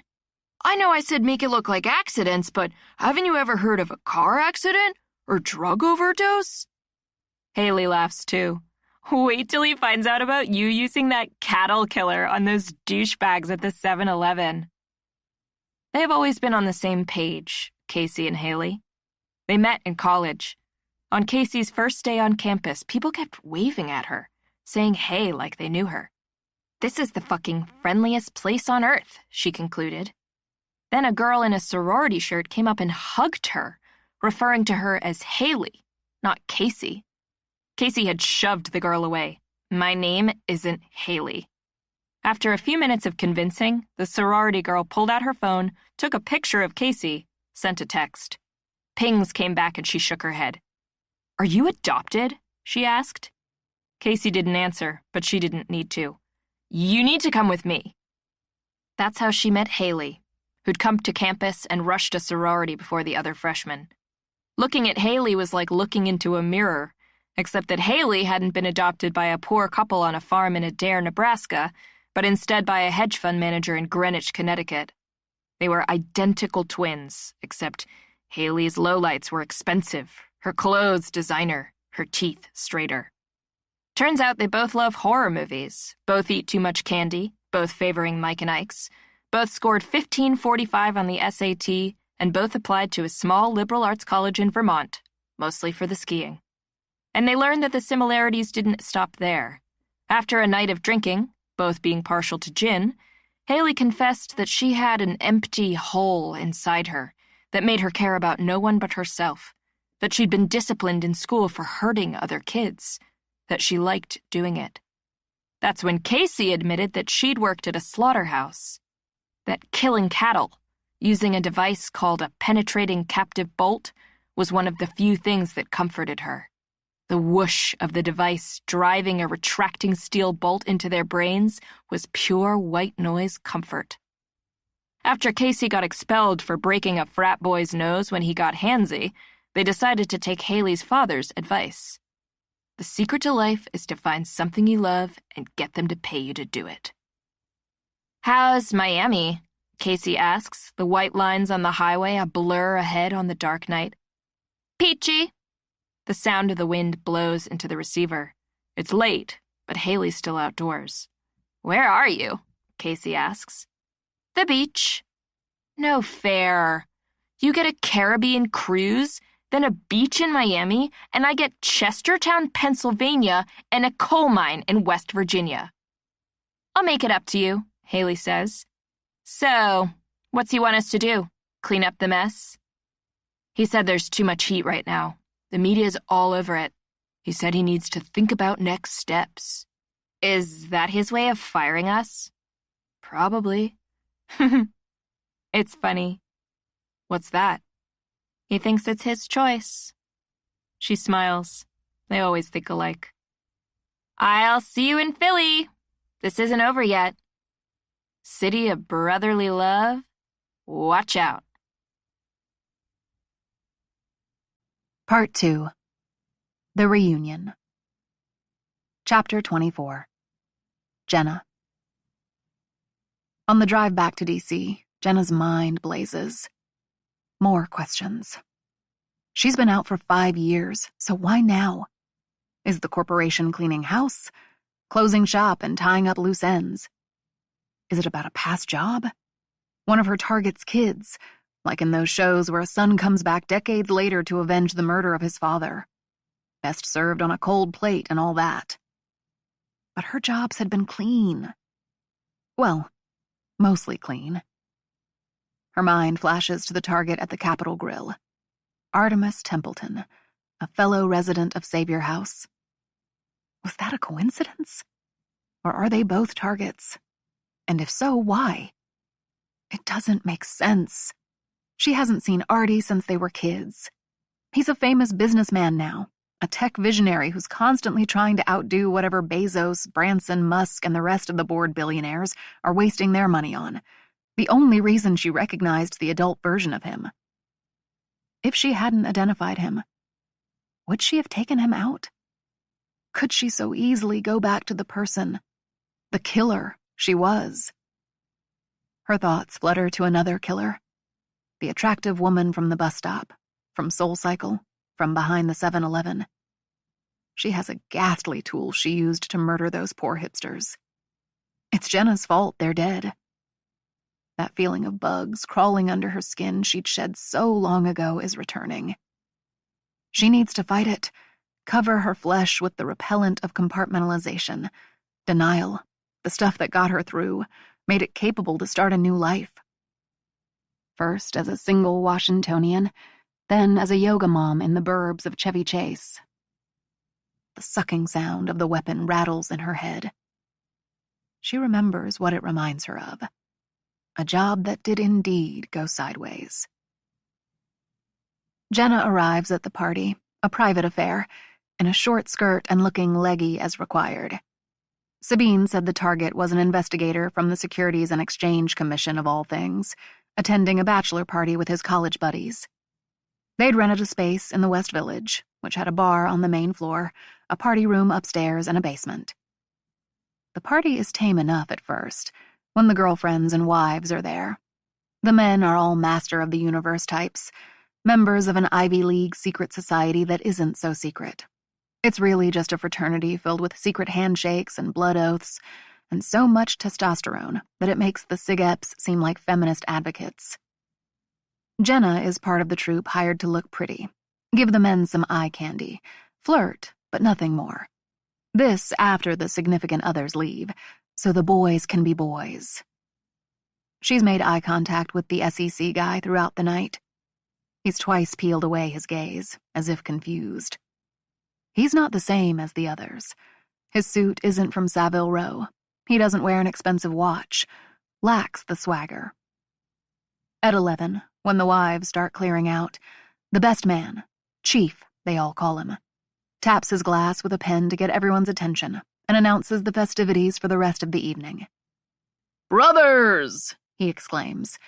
The men snap to attention with a bellowing, "Hoorah!" like they're Marines, which is ridiculous given their uncalloused hands and muscles by equinox. "We're here to celebrate the marriage of our brother Connor. Hoorah! It wouldn't be a night with the robber barons without the dancing turtle, the lazy Susan, and let's not forget game night." Jenna doesn't understand any of it, all inside jokes or rituals. But she's already finding her way to the SEC man. She says hello, holds eye contact. She's supposed to make it look like an accident. So her plan is simple. Get him alone, slip the fentanyl in his drink, and sneak out as he convulses on the floor.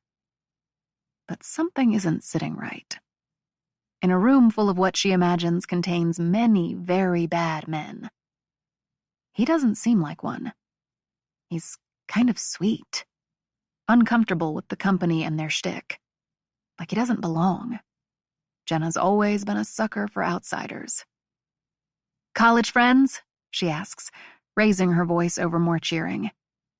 He nods, almost embarrassed. They drink, and she tries to make him feel comfortable, laughs at something he says, touches his arm. When it comes down to it, men are simple creatures. Past midnight, when she's about to make her move, invite him somewhere private. The clang of a bell rings.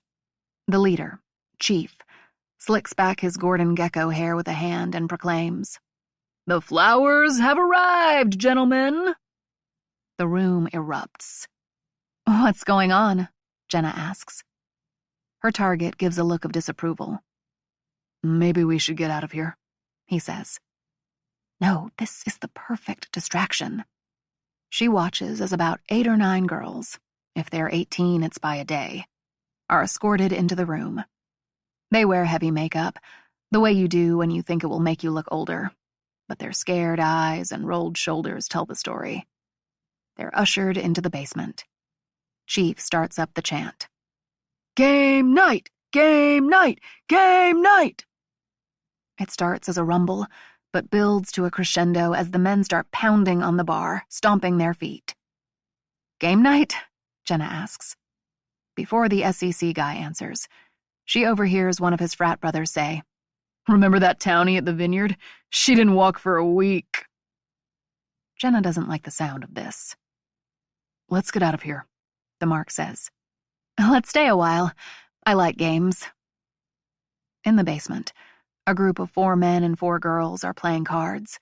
Strip poker by the looks of their state of dress. 2 girls down to bras, a guy in his boxers, another with no shirt, his hairy chest glistening with sweat. There's a round of beer pong at a table in the back. Jenna doesn't like it, not one bit. But everything appears consensual. Stock college boy nonsense. None of the weird ritualist frat boy stuff she's feared. It's time to do what she's come to do. She fingers the packet of fentanyl in her handbag.